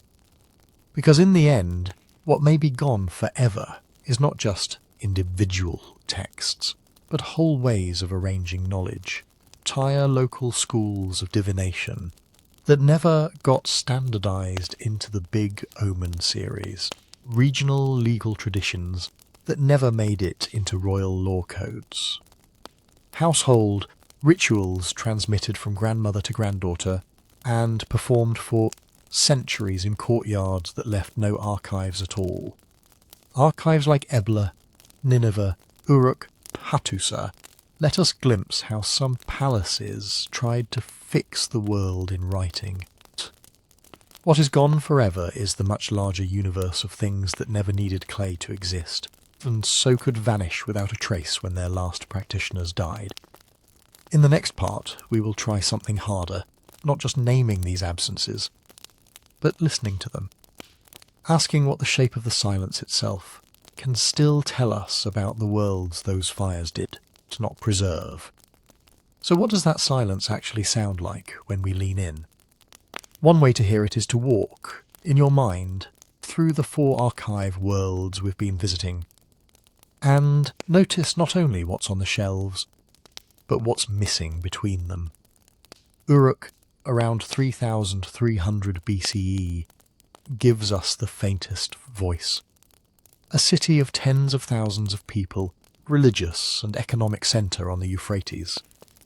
And what survives from its earliest scribes is almost aggressively narrow. Clay tablets with columns of numbers, grain in, grain out, sheep, beer, labour days, proto-cuneiform signs that track rations and obligations, but say almost nothing about what any of this felt like. The system is astonishingly sophisticated.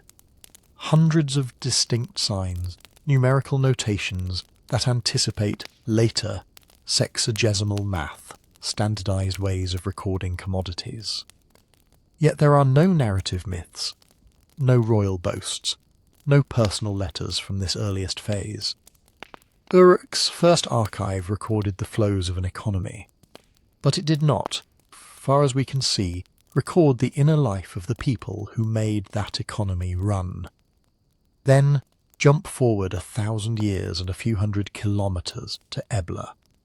Here, the silence is different. Ebla's archive, buried somewhere around 2300 BCE, suddenly speaks in sentences. We get kings' names, the names of queens and princes, the names of cities up and down Syria and into Mesopotamia.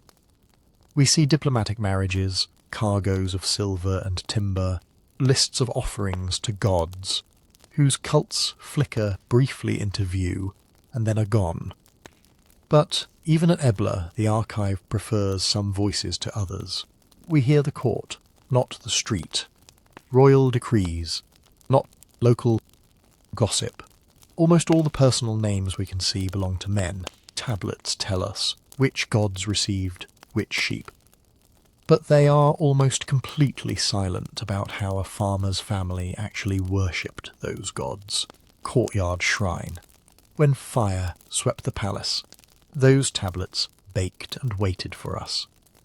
The flames preserved the bones of the archive, but the flesh, the gestures, songs, hesitations that surrounded those documents, burned away. Hattusa, centuries later in central Anatolia, quieter in some respects and louder in others. The Hittite capital left us around 30,000 clay tablets and fragments. We have ritual scripts so detailed they tell a priest which hand to use and where to spit. We have treaties and vassal lists in Hittite, Akkadian, Hurrian, Luwian. We have bilingual and trilingual glossaries that show royal scribes painstakingly mapping words between languages. What we hardly have are the reactions to those rituals and treaties. Hattusa's archive tells us what should happen. According to court and temple, it is almost mute on what did happen when orders met weather, distance, and human stubbornness. There are a few letters of complaint, few reports of disobedient vassals. But we are mostly hearing the instructions, not the improvisations. And then Nineveh in the 7th century BCE, where Ashurbanipal's library tried to gather all the tablets of the lands. This is the richest voice we have, 20,000 tablets and fragments. The Epic of Gilgamesh, Omen series with tens of thousands of entries. Medical recipes, lexical lists, letters from generals on distant frontiers. The king's scribes copied older compositions, imported texts from Babylon, and created commentaries that read like early scholarship. But even here, the selectivity is stark. The library is heavy on what Ashurbanipal valued: scholarly lore, omens, rituals, royal ideology. There are almost no documents about everyday city governance. The markets of Nineveh, their haggling and cheating and noise, are almost invisible. So are most of the women, the enslaved, the foreigners passing through, whose names never reached royal shelves.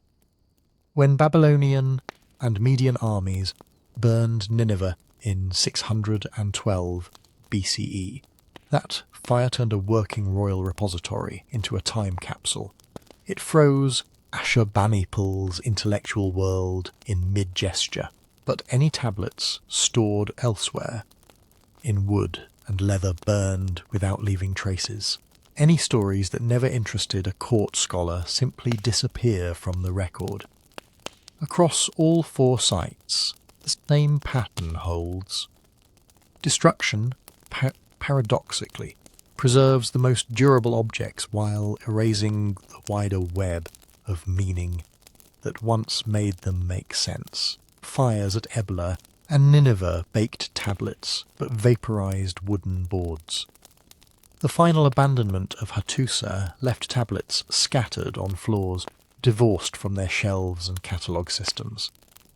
Uruk's earliest levels survive as rubble and fills, just enough tablets to show us what proto-cuneiform could do, and almost nothing of what it chose not to do. We look at this and say, Uruk refused to record stories, or Nineveh refused to preserve descent. Sometimes that refusal was an active choice. Scribes decides what belonged on eternal clay, and what stayed transient. Sometimes it was just physics and chance. What clay tolerated would and memory did not. So where does that leave us? Maybe with questions more than answers. If a future archaeologist dug up the remains of our own information world after some catastrophe, what would they see? Hard drives turned to unreadable sludge, paper rotted, plastic warped. Would only inscriptions carved into stone monuments survive? Maybe a handful of engraved plaque, bits of metal signage, few printed books, sealed by accident in dry, protected places. From that debris, what picture would they draw of us? Which of our arguments, jokes, fears, and small kindnesses would still be legible? Which whole genres would vanish so completely that their absence couldn't even be guessed at, closer to home? If you had to decide what one box of your life could go into the fire, be hardened, wait for someone 4,000 years from now, what would you put in it? What would you be willing to have stand for your world, knowing how much it will leave unsaid? If you've listened this far, you're already part of a strange kind of archive. A community of people who find comfort in slow, careful stories about very old mysteries. If you'd like more of that as you fall asleep, you might enjoy the book I mentioned earlier, where I've gathered more prehistoric secrets, deep time puzzles than I can squeeze into these episodes. You can find it at sleepytimehistory.com. For now, I'll leave you with a small invitation. If this journey through Uruk, Ebla, Hattusa, Nineveh has been a gentle companion tonight, you can help this channel survive its own kind of bottleneck. Tap like if this helped you unwind, subscribe if you'd like to be here for the next excavation, and leave a comment telling me where in the world you're listening from, because every time you do, you leave a little inscription in this shared